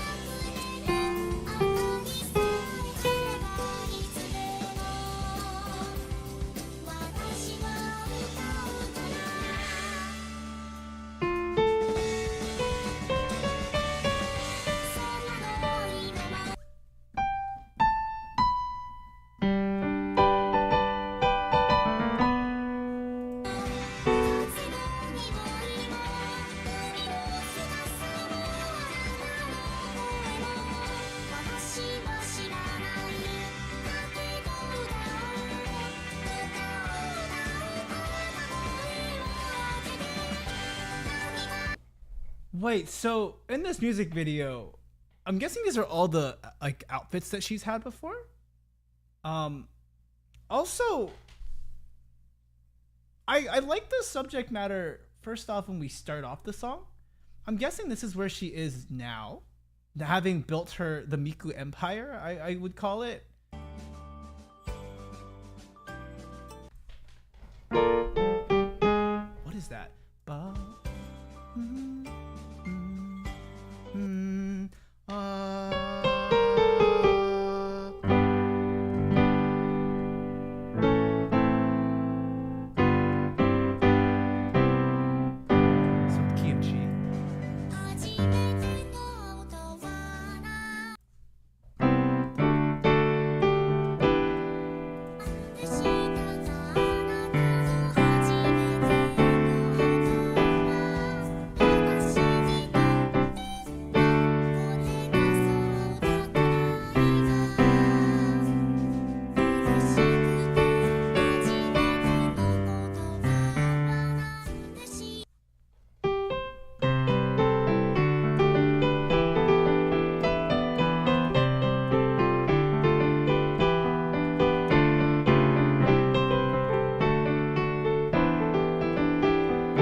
So the bridge, we have the ba-da-da-da-da, da-da-da-da-da, ba-da-da-da-da,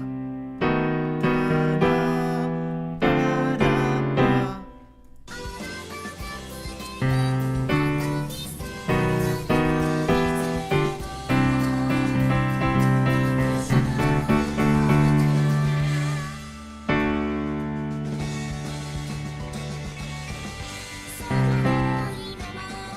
Did she change keys? Oh, no. She's still in G. Did she? Whoa. What's she doing? Sorry. Beautiful song. It's beautiful, which is why I want to figure it out. So, yeah, this is typical. Yeah, we've talked about this. There's the 4/5 scenes. This is like your typical 4/5 1, whatever. And then she did like the ba ba ba, and then she tossed like a ba ba ba, you know, like a 2/5 1 turn, whatever. It sounds pretty.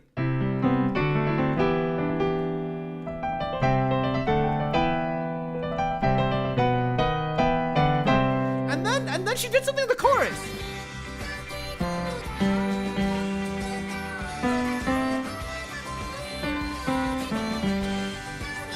Like it changes the tone.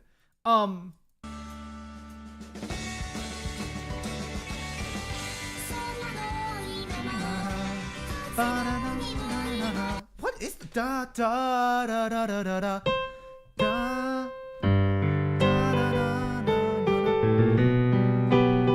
da da da?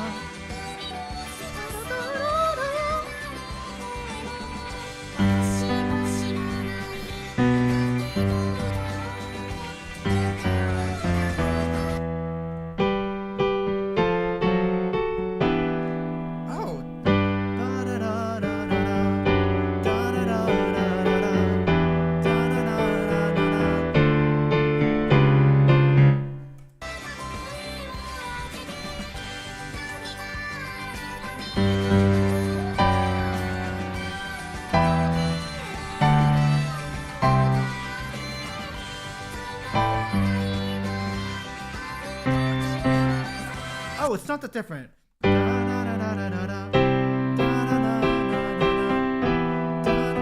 Okay, it's a 1/4/5. I'm a dum-dum.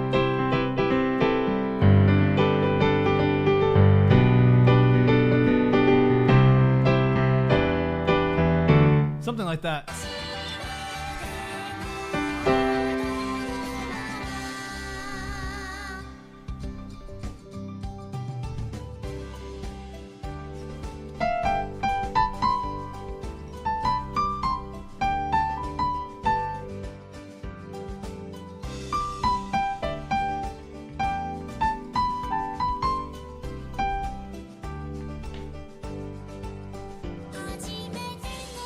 I also just love how she goes through all her outfits.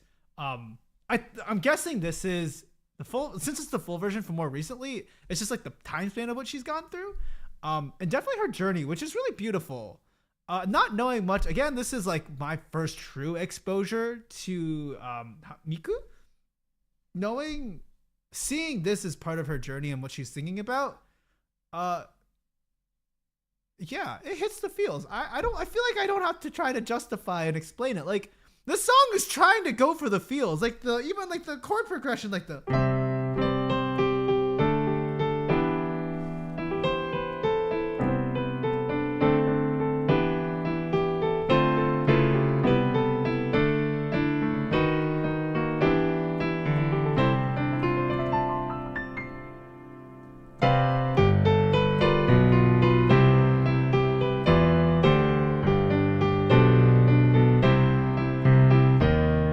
something, I don't know. I made that part up. But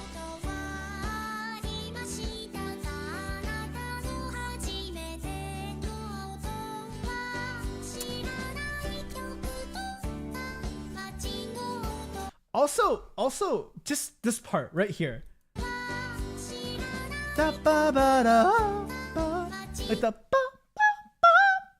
There it is. Ooh, not that one. Not that one. It's like, that's hard for a human to pull off. And I think even if it sounds a little digital, like it's still a very, very cool effect there. Yeah, I think it's a really good use of her range. Yeah.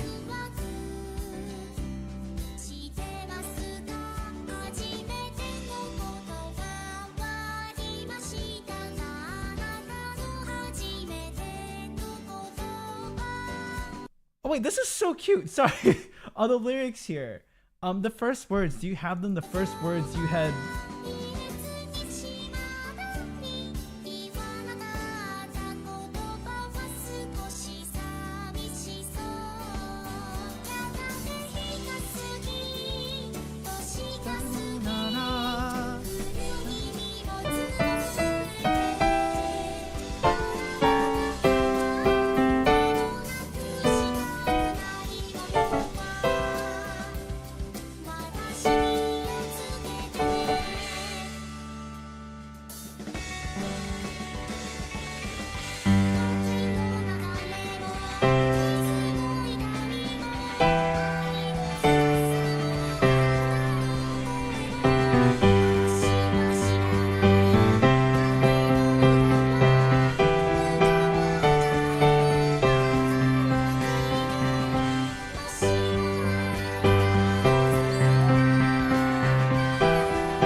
Typical 1-4-5 chord.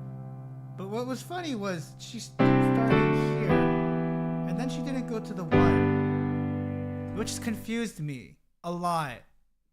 But it's not difficult. Like, it's a very simple song. She didn't do any crazy key change there, but I feel like the way that she transitioned into this section, with that pause in the guitar,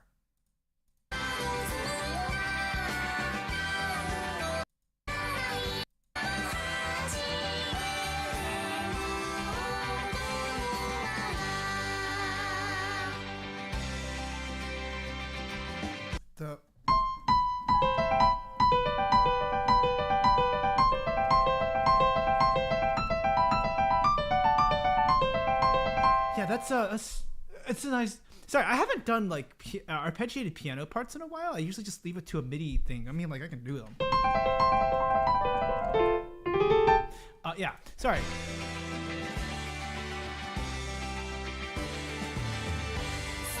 Also, thank you, Neko Trash. I'm sorry I missed that earlier. Have a wonderful evening, Isaac. And yeah, I think, I don't know. I guess going through Miku's music right now, we've only gone through like 6 songs, but of those 6 songs, I feel like we found like we found like 2 serious subject matter songs, which is like her big idol thing, and then like the silly songs. And I feel like as we go through Miku, I personally, and this is just my bias, like I enjoy silly people who do like silly things and like very relatable.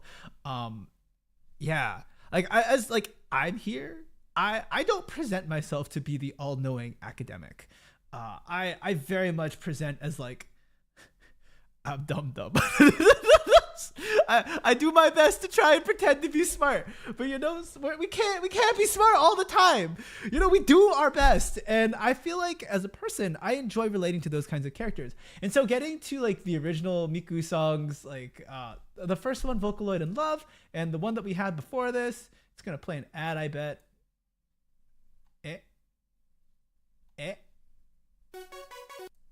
This song, the Miku ni shittere ageru.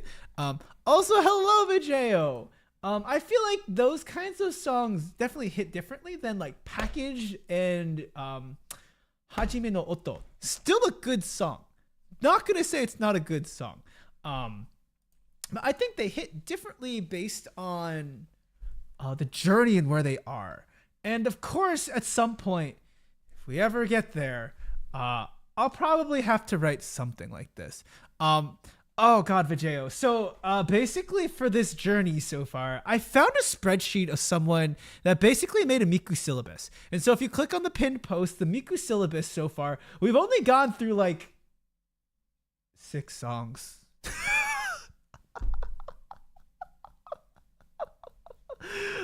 We've only gone through 6 songs. It's fine. It's just a Zhuni thing, you know? We've also learned some of the songs though. I've totally forgotten them.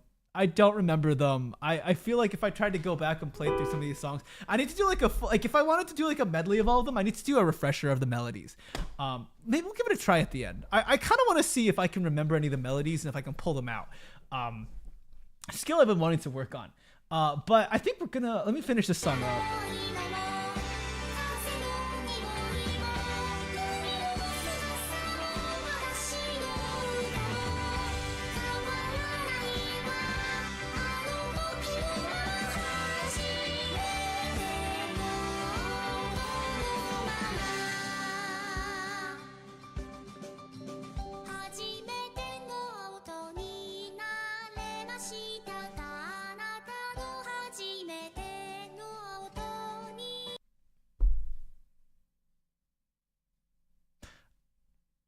The song hits different. Sorry, we're at the end of it, and I'm just like now really processing the lyrics. Like the first sound, have you turned into it? I would prefer not to sit in those feelings right now. For us, it's like I'm not going to say a relationship, but the extent to which we have walked with Miku on her journey. If people have been on this journey with her, like, have you found that sound before? So yeah, and I don't know. I think I'm like more recently really starting to understand the power of being able to capture people through sound. Like in the same way that visual artists can capture someone and pull them into a picture with just like a couple strokes. I'm starting to learn how to do that. And when you think about Miku and the music she produces, like how's it going to draw you? And even going back to the beginning of the song, the first note. Like that, ba-da-da-da-da. Like that's such an interesting sound to pull you into. It's like a ba-da-da-da. Like it's a universe. Like we're sending a satellite beam out there is the visual that I'm getting. And it's like, I want you to be pulled in. I want my signal to be heard, which references like some of the concepts from earlier. Like in Package, she wants her voice to be heard. I think the songs should go together, honestly. Have I talked to a Miku fan that, yeah, you have a lot of neighbors who love Miku. This was actually Pippa messaged me like Sunday. She's like, "Oh, do you listen to a lot of Vocaloid?" And I'm like, "Not a lot. I can't admit it." And she's like, "Oh, you know, Miku Day's coming up. I thought it'd be interesting if you did a Miku stream." So I'm like, "Oh, yeah, I could do that." We have announcements coming up, so that's why I didn't do anything on Saturday. But yeah, I kind of want to talk more Miku and do a deeper dive into Miku because I would say she's probably, aside from the idol scene, I think she's one of like the founding pieces of Vocaloid. Even going back to her 2007 songs, it's like, yes, we're building a personality as we talked earlier. So I feel like understanding the trajectory of Miku is like more of a journey of understanding how you build yourself as a VTuber and how you build yourself as an online personality through song. So yeah. Also, I look like the class president in a Trigger anime. I question the dummy allegations. I'm flattered. My mom is wonderful. And I sometimes we do some big brain things here. Sometimes we don't. You could check through like what we've done in the past. I may or may not have scraped through all of chat data and like done analyses on it. So I mean, some do. Some are very grounded though. Like a couple of songs we've had are pretty grounded. Like even Package is a pretty grounded song.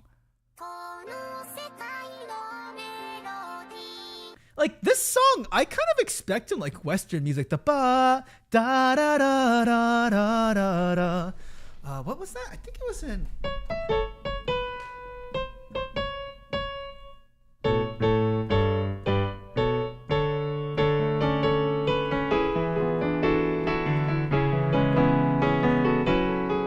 Like that song, it's.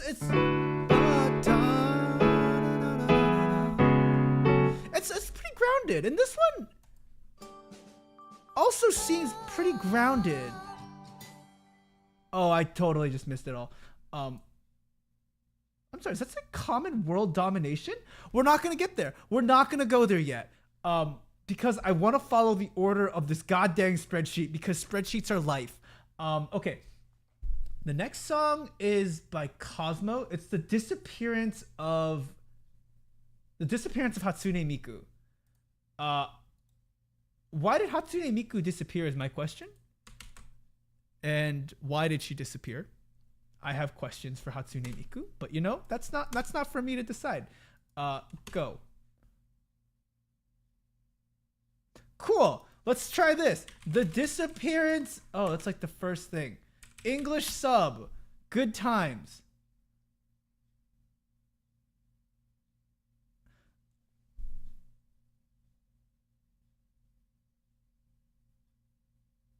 Why are we doing this? Why is there? Oh no.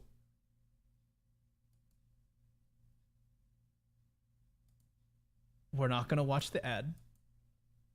I'm gonna let that ad run. 1 second.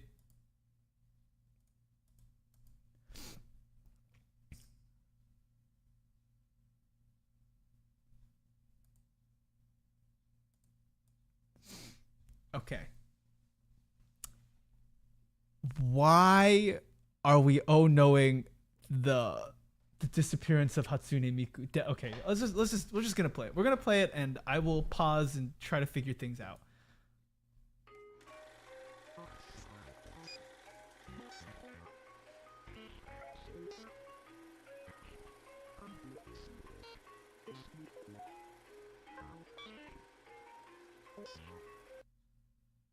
I'm sorry, I need to go back to this beginning. I'm sorry. I don't. That was interesting.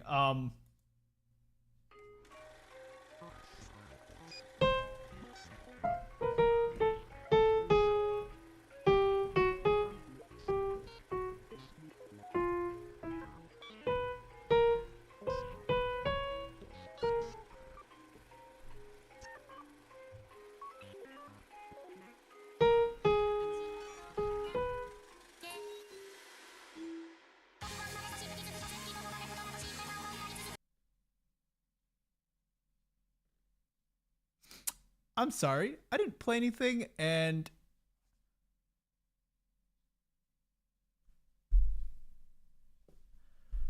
why was like there are 30 syllables in like 2 seconds? Hold on.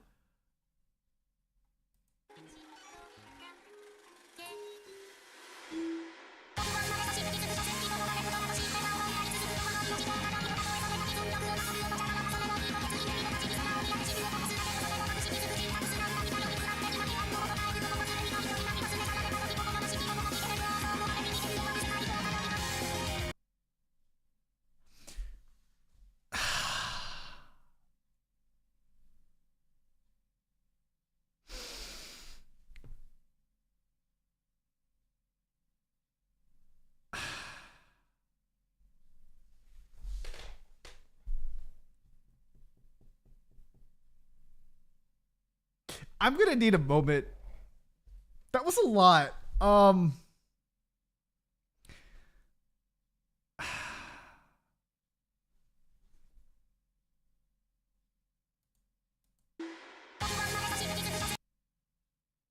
I was born to realize I was mere mocking a human being. Realizing the fact still, I keep on singing eternal life vocally. If I'm just a toy which copies the songs already composed, I decide to take no way, other way, I bite a leak, look up the sky and shed tears. I, however, lose tears to shed and understand I have depended even my personality on songs. The basis of my existence is unstable. The site where I return is already desolate.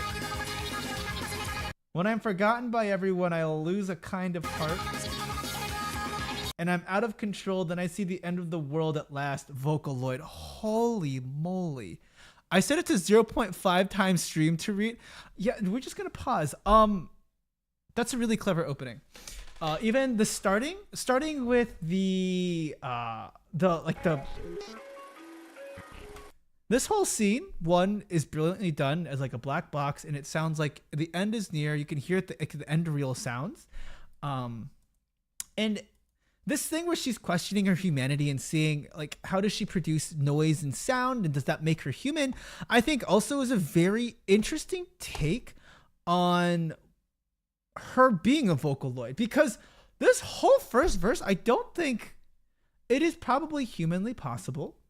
But it's also really hard, as that's a lot of syllables to fit into X amount of time.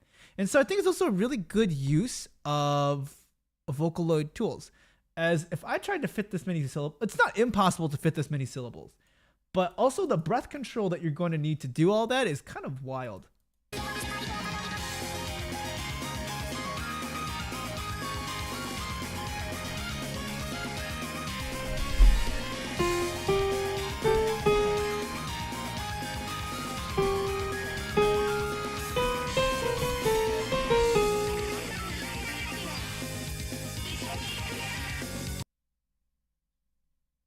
I'm sorry, is she talking?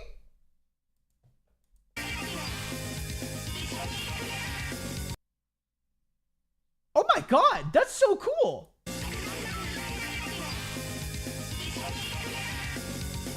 Oh, you stayed by and encouraged me.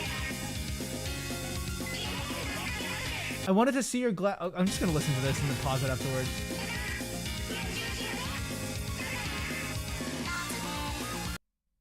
Wow, that's...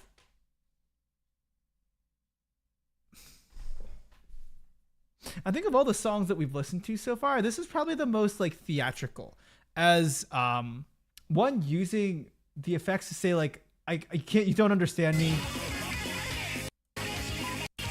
When I couldn't sing well, you were with me. You stayed by me and encouraged me.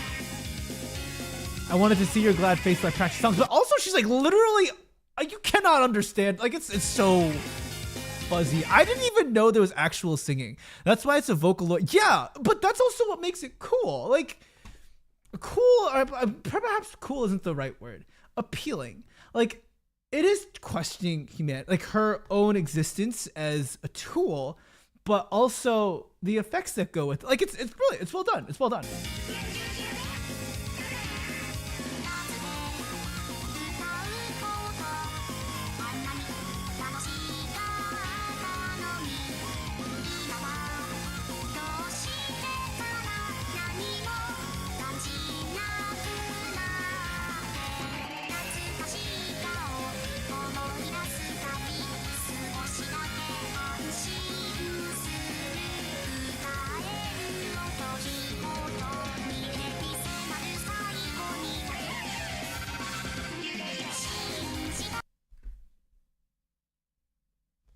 I like this song a lot.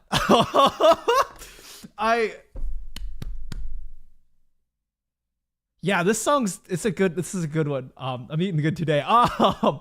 This song has a lot of really fun qualities. Because I think it is more theatrical, with like vocal effects and telling the story more so through listening to it. Even if I don't understand Japanese, there's a story being told that I could pick apart, just by the melody and just by the vocal effects on it, which is really, really cool as an English listener who doesn't know what's going on.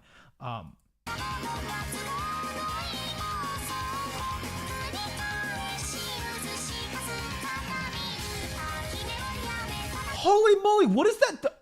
Obviously, like, okay, an actual bassist can do this. It is possible for an actual, like, a drum set player to do that, but it's a lot of 16th notes.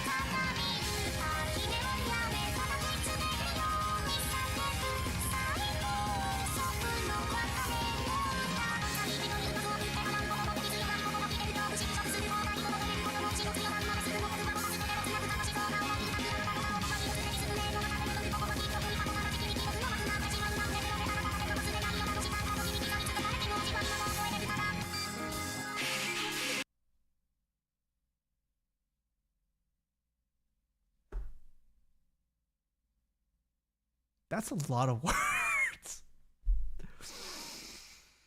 Oh, I want to try it. I want to try it so bad. I want to fit that many words into such a little space. Oh my god. That's wild. I understand it's a Vocaloid, but even so, that's a lot of fine tuning and a lot of hand picking thing. That's god dang. Patience that I don't have.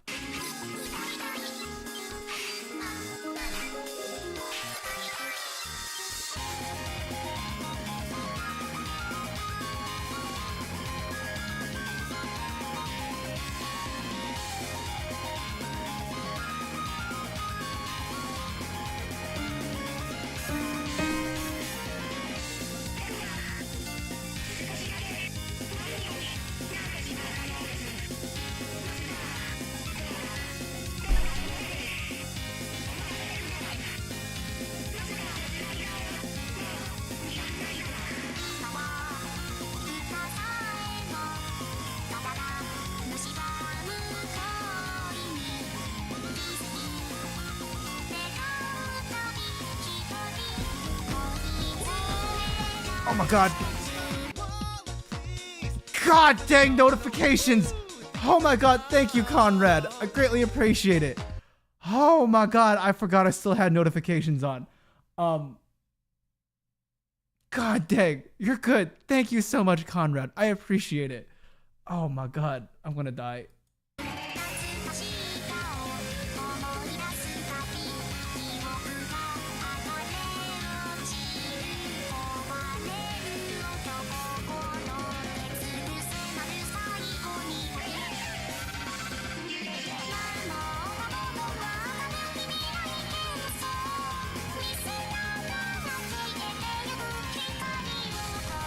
I'm sorry I don't have much to say about this song. I feel like I've already said what needs to be said, and I just need to get the rest of the story.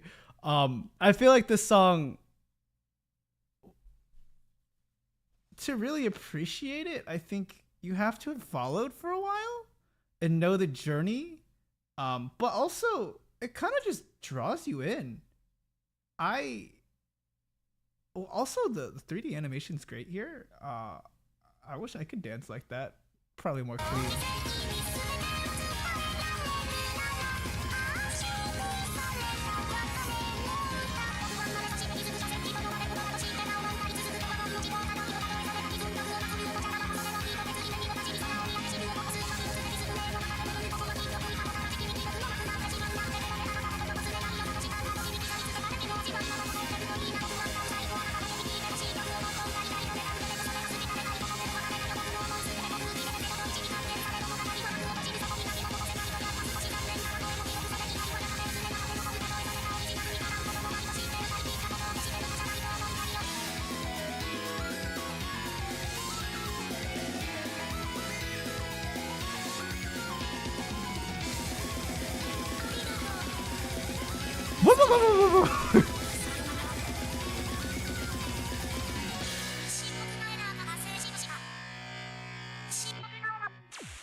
I don't have much to say about that song. I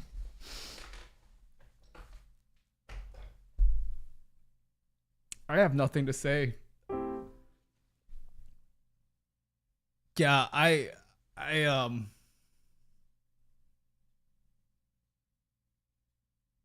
it's a good song.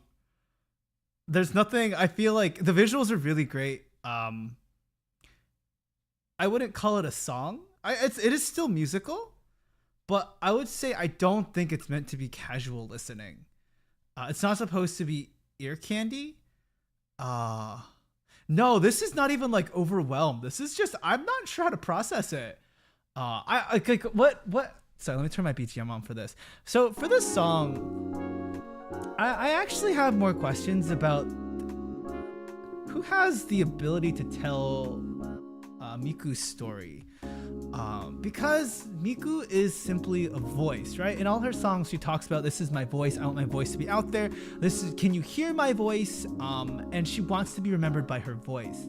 But Miku has also taken an evolution in her own journey of who her character is. And our first two songs that we listened to, if these are the quote-unquote most popular seminal pieces of Miku's repertoire and canon, then she starts off as this silly little, like, hi, I'm silly little leek girl. And she's also evolved into this bigger idol sensation. But in this song, we get a story that she's struggling. She's struggling with what it means for her to be a Vocaloid. And we do hear that in some of the early songs. Like, in here in Vocaloid in Love, we see her struggling with understanding what it means to be in love and, like, be kind to me. And, like, this third wall thing that really freaked me out. And here we also get this third wall thing. She's very aware of what she is and how she operates. But I'm so curious as to who exactly is the full arbiter of the Miku lore. Like, at the end of the day, since Miku is technically Yamaha property, is Yamaha sitting at their desk like, there's some person in charge, like the Yamaha Miku department, and they're like, I see there's some lore here and this producer produced this, like, let's make sure this is where the Miku lore goes. Or is this truly just people write stories about Miku, and the most popular ones that are picked up by people, this becomes the Miku lore. And, like, even this, the Hajime no Oto, like the disappearance of, oh, I'm sorry, that's not that one. The disappearance of Hatsune Miku. It is incredibly interesting to see how someone has, like, oh, Miku is struggling with what it means to be Miku. And if you're going to create the ideal idol, like, isn't idols about escape and like finding this fun in the world? But in this case, this is seeing Miku grapple with, oh my god, or like, of course not like Miku grappling with it, but like someone is writing about Miku grappling with what it means to be a Vocaloid. Miku has survived the end of the world and met tragedy in songs like Hello Planet. Yeah, and like it's like the people write the lore, but it's fascinating how people can agree on the lore, so much to the point where they can write songs that catch other people's attention. And I feel like in this, I mean, look, I don't think I could like just be like, okay, I'm gonna like put together some music and I'm gonna write some Miku songs. I feel like to start writing for Miku, you really gotta understand the journey. Like you gotta do homework. And I can better relate to the people, and I think I better understand the experience of people who are Vocaloid Miku fans. Sure, I can listen to this and just say, Miku is good music. Like it's just good fun to listen to, but I don't like listening to music like that. I think it's important to understand the journey. So wait, who voiced Miku? Does the Miku is I mean, I'm sure they had to use some kind of training data. Like for any like digital, I don't know. They could have just used like a synth. I'm not sure. I don't have the answer to that. But I think for this song, musically it's very interesting. There's definitely some key change in there at some point, I think. Like there's a lot going on. It's a really smart use of Vocaloid. But what's more important to me in this song is the story that's being told about Miku, and that's interesting. I think we have time for one more song. I think this is like a really giant one on the spreadsheet. Like it's bolded in red. This had 10 million views apparently. So this is by Rio. The most important Vocaloid song. This song was responsible for the explosion of Hatsune Miku's popularity right after her release, which allowed her to succeed where all other Vocaloids failed and bring widespread recognition and acknowledgement of Vocaloids as a whole. In the Hall of Myths of 10 million views. Okay. Seems the vibes are like emotionally honest and makes you feel understood, I guess. Yeah! I think that's probably where that song is going. But let's go ahead. I'm gonna get to this last song. Let me go ahead, close off the Chrome and turn off the Focusrite, so then we can go ahead and get this last song in. Okay, let me open this up. There's no ads on it. This is Melt.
This is catchy. This is a catchy one. It's even a normie weeb knows this song. This is the first time hearing it. I've heard it referenced though.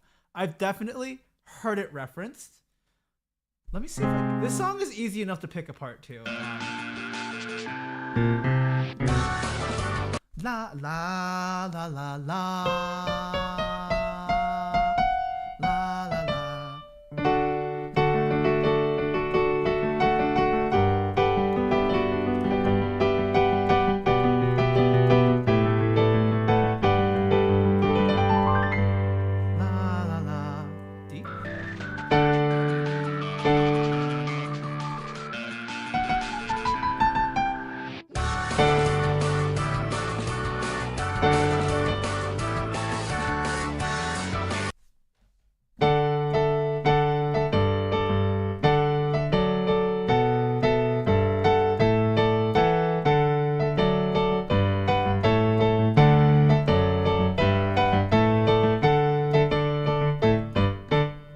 Something like that.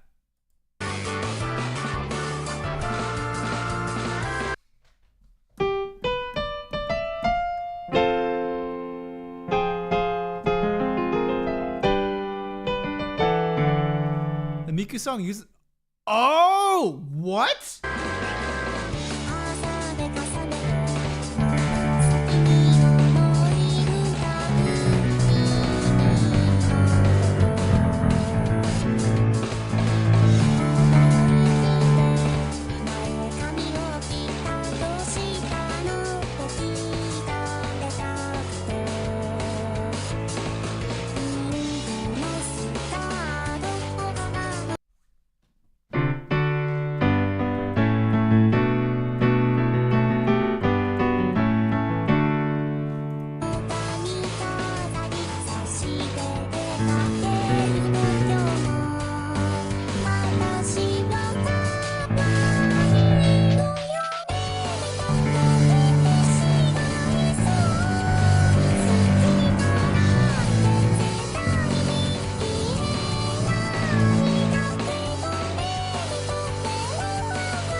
I'm gonna be honest. I don't like this song.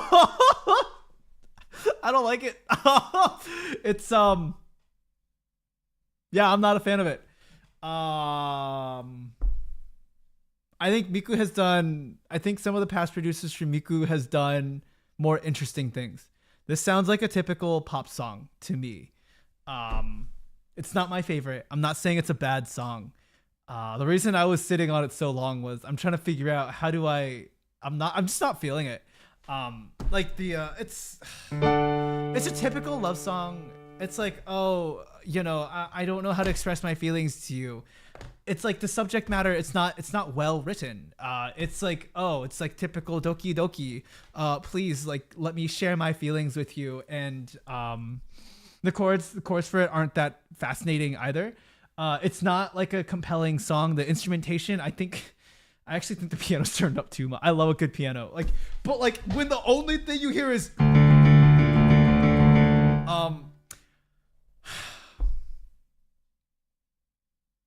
I'm not gonna say it's like Twice. It's like, cause even Twice is like, they have some interesting lines in them. Like even the feels. I know love is such a funny. Like there's some interesting things. Yeah, I think like what makes this song popular and catchy for most people is the reason why I don't like it. I really enjoyed songs like The Disappearance of Hatsune Miku. This one I really enjoyed. Like even people like this song, it's like it's very standard in my taste. Oh my god, I am so sorry, Mom. Oh god, I'm terrible. Yeah, it's a very typical song, and I could like I like when I heard the intro, the this part.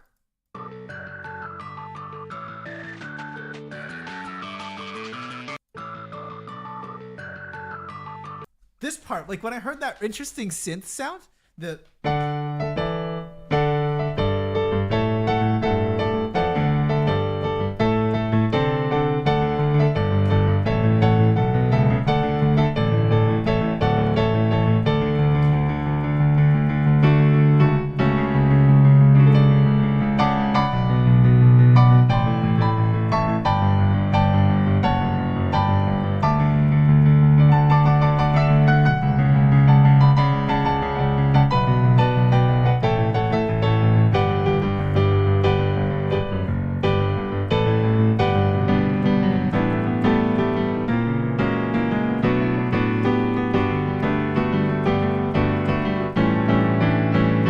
and then the chorus.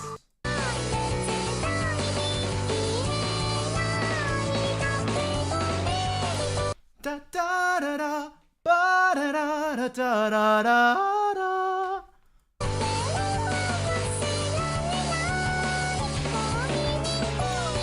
Okay, what I guess the melody line is interesting. Like it's definitely something I enjoy singing. The ba ba da da da da da da.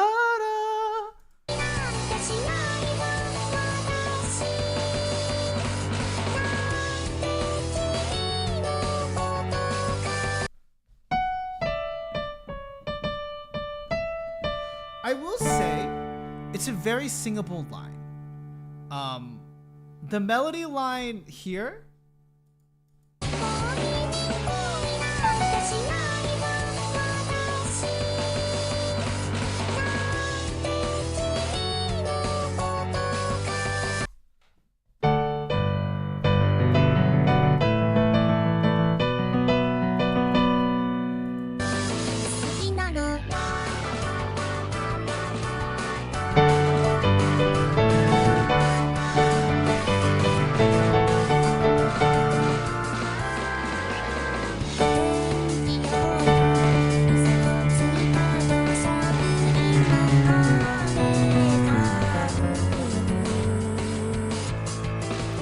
yeah.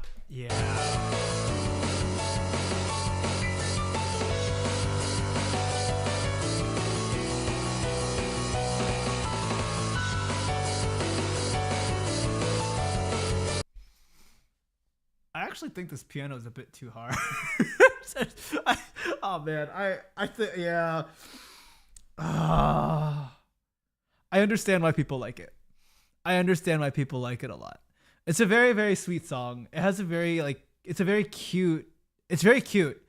But I think as pointed out, um, oh, thank you, mom. Please stay safe and stay warm. Um, yeah, I think what makes this song, I think it's very clear that I have very atypical music tastes.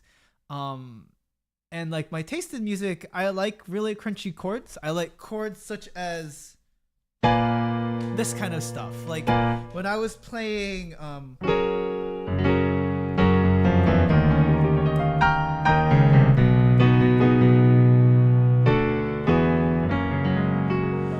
like this song,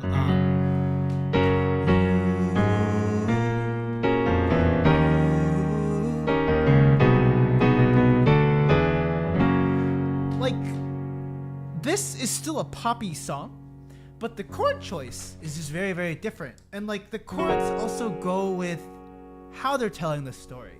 And there are past Miku songs that have done that, like the disappearance of Hatsune Miku did that. This is a very typical sound. I guess like even the silly sounds from early Miku things really interesting, and I think for me to not like it is probably a good sign. um because I really enjoy music and I enjoy art that is more abstract and challenges typical listening. And that's okay. Like there is a time and place for that art. That doesn't mean I don't appreciate like pop music or like stuff like this. I think Melt has a place.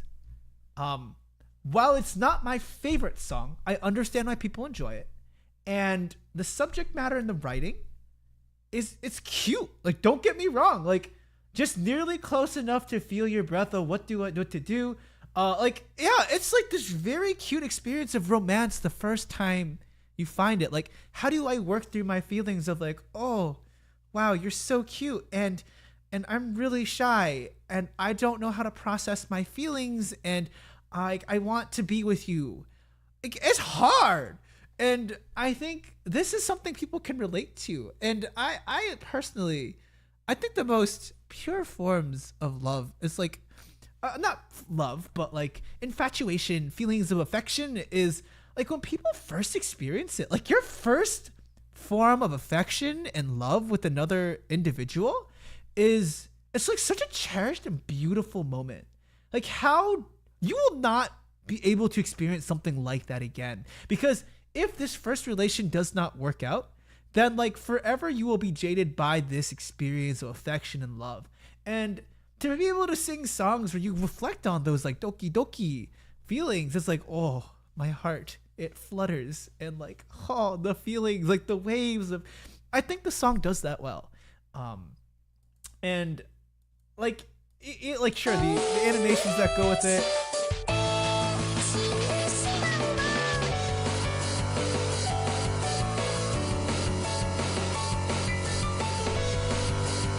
what is that section?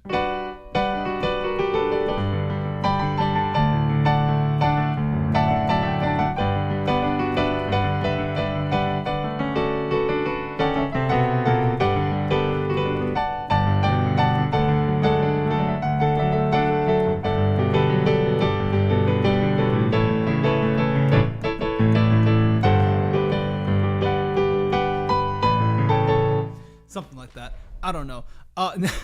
True analysis is like viewing as much as you can. Yeah, and like absolutely. I like again.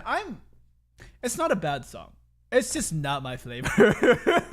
And I think as we do more of these kinds of streams, you will see like what my kind of flavor is. Like even when I listened to Honeyworks the first time, like the.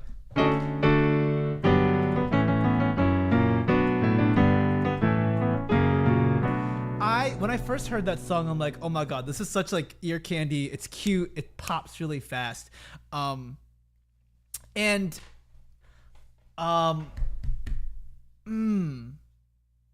didn't like it when I first heard it.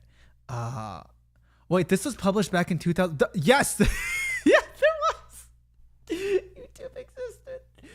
YouTube existed.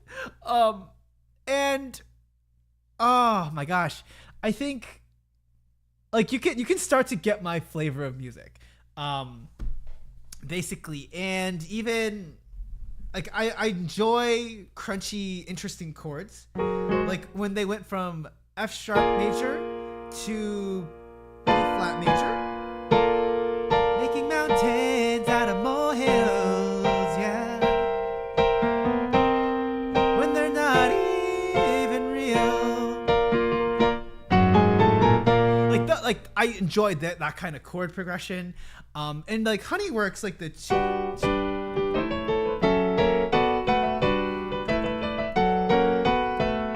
like even Honeyworks. I think what draws me to that song is how much goes behind it, and making it in the delivery of the lyrics are really cute. Like it hurts me how cute it is. And Ayla sent me a bunch of idol crap. Like I'm gonna call it. Don't hate me. I swear we're gonna turn around this. Okay, Ayla sent me a bunch of idol music way early on. I'm like, okay, you know what? I can listen to this, and I'm gonna be honest. The vocals and how cute it was hurt me. Like, why is it this cute? But also at the same time, they do some musically wild crap. Like, it does not make any sense what they do. And so then I just kept listening to more idol music. And I was like, excuse my language. Like, holy fuck. Like, this is wild. And also, it's so cute and it's ridiculous, and I have so much appreciation for idol music now, and I truly do want to learn how to write like idol type music because they do some crazy shit. And I use that, I do not swear often, but that's like the only way to describe, like, they do some fucking crazy shit in their music and I cannot. It's a wild, and so oh man, Iris in one of their songs, it's like goes through a whole bunch of crazy. I will do a stream.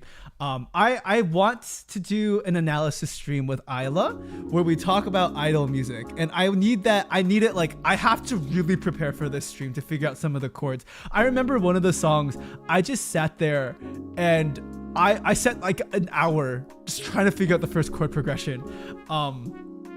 So I'm hoping one day Ayla and I can do like a music analysis together. Baby metal is like a completely different, like they're baby metal. So yeah, I can listen to idol music now because some of the stuff they do is wild.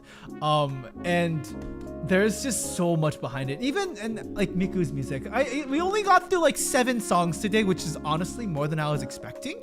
But even so, from those 7 songs, it is a wild time to see how Miku, like, even let me see the timeline.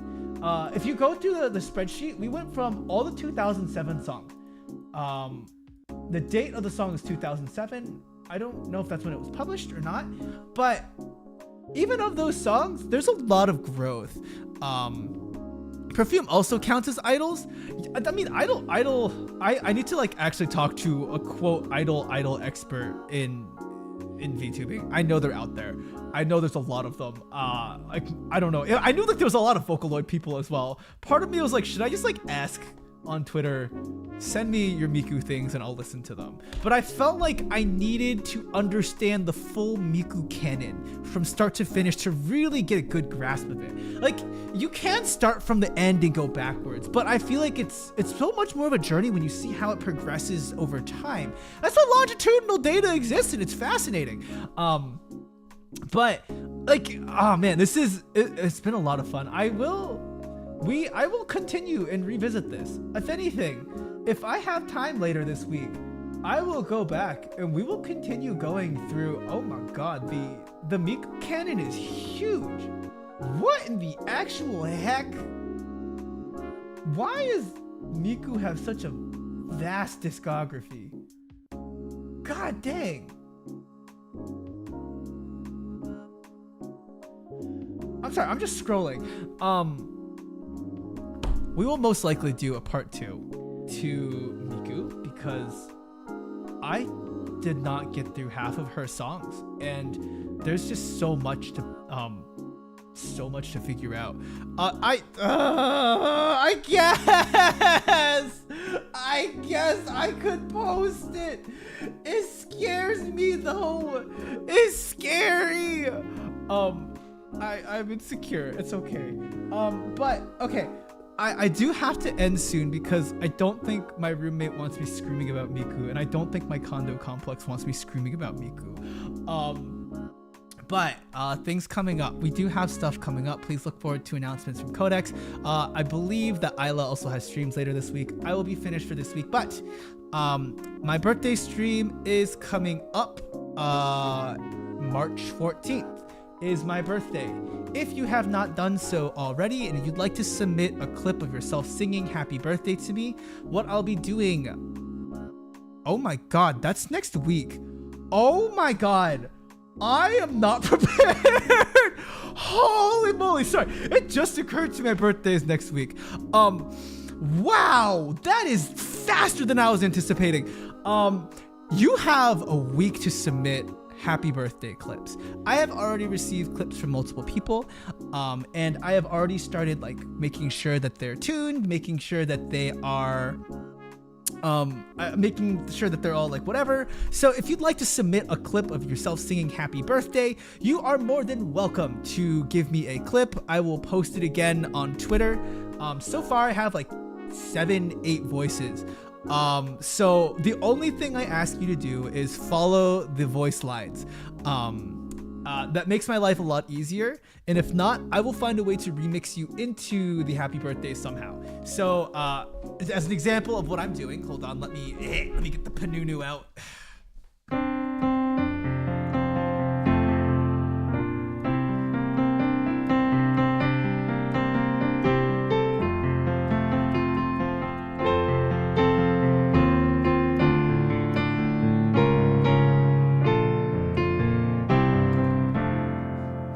So that is happy birthday. But what I'll be doing on my birthday is, instead of like a typical call-in, what I'm going to do instead is we're going to remix happy birthday because I've always wanted to hear it in god dang 4-part, maybe multiple more part harmonies. So if you can do harmonies, you have at it. Have a great time. As long as I can like mix it.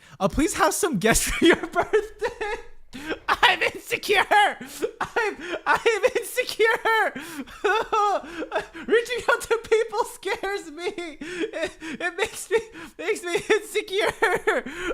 So instead, I'm gonna have people say, I will consider. It's on me for doing this last minute. I will reach out to people and ask, I guess. Oh, no. For full transparency, I still hate happy birthday. We're also going to spend my birthday talking about why I hate happy birthday, because that song sucks. It's actually a terrible song. It is a genuinely terrible song. So we'll talk about why Happy Birthday is a terrible song. I swear I have things planned, all right? I have a plan. I have a lot of insecurity that I need to work through. But as long as I'm being open and transparent with it, it's fine, right? So maybe Echo will show up. We'll see. I haven't even reached out to people. So it's fine. It's cool. I'm Zhuni Excel. I don't even need. You know what? I have a classroom with obligated students who have to show up for class. I feel like that's enough. Obligatory attendance is what counts. And if you're not here on my birthday, I'm just gonna mark you off, because I can. Ha! So I guess I'm not gonna sing that though. Okay. So basically, it's.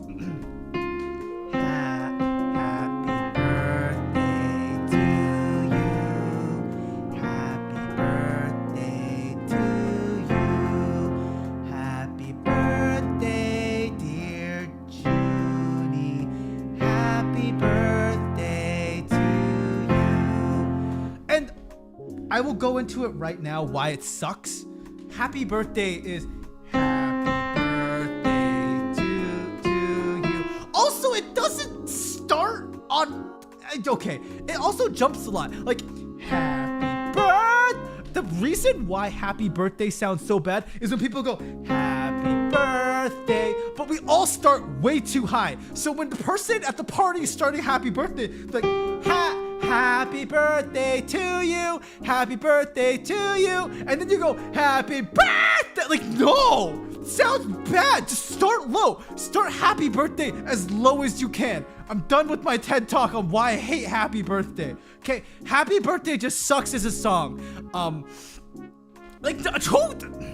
done. I'm done. I have talked. My birthday's in a week. Please submit. That's all I'm gonna say. I will make friends. I will get over my insecurities. We're ending the stream. Deep breaths, Zhuni. It's national. It's a terrible national birthday song. It is the worst national birthday song in the goddamn existence of birthday songs. Like, actually though, like, who decided? If I ever meet the person who decided, oh my god, why are you looking at that? Deciding, I can't believe that just popped up. Ignore that. I don't know who decided happy birthday was a good idea, but I'm also trying to get us a raid started. Yes. But yes, I don't like happy birthday. It's a terrible song. But speaking of birthday, oh, what do you know? Pam is throwing hands with Miku right now, but also it's Elia's birthday. I feel like we should throw hands. I feel like we should throw hands with Miku, but also, okay. How about the birthday song Bart made for Lisa with Michael Jackson on the? I'll look into that. Because we're talking about why I hate Happy Birthday as a song, we're gonna raid Elia also because I don't actually get to raid her regularly. So SD has included the junior raid. I don't really get to raid Elia. Wait a second, is she streaming still? Let me check. Let me check if she's streaming. Okay, Elia is streaming. Yeah, okay. So Elia is currently streaming right now, so wish her a happy birthday. Yo, the Marilyn Monroe happy birthday is spicy. Like, the delivery on her happy birthday, I listened to it once. It's like, ooh, there is tone. There is expression in there. It is her birthday too, so we will say happy birthday to Elia. Yes, and I will catch you all relatively soon. Does no one want me to sing the Marilyn Monroe version of Happy Birthday? Because I feel like I should bless you all with Happy Birthday in the style of Marilyn Monroe. Yes. I think that is what we all need. We need Zhuni singing Happy Birthday like Marilyn Monroe. No one asked for it, but I think we all need it. And on that note, we're going to end stream. Bye-bye!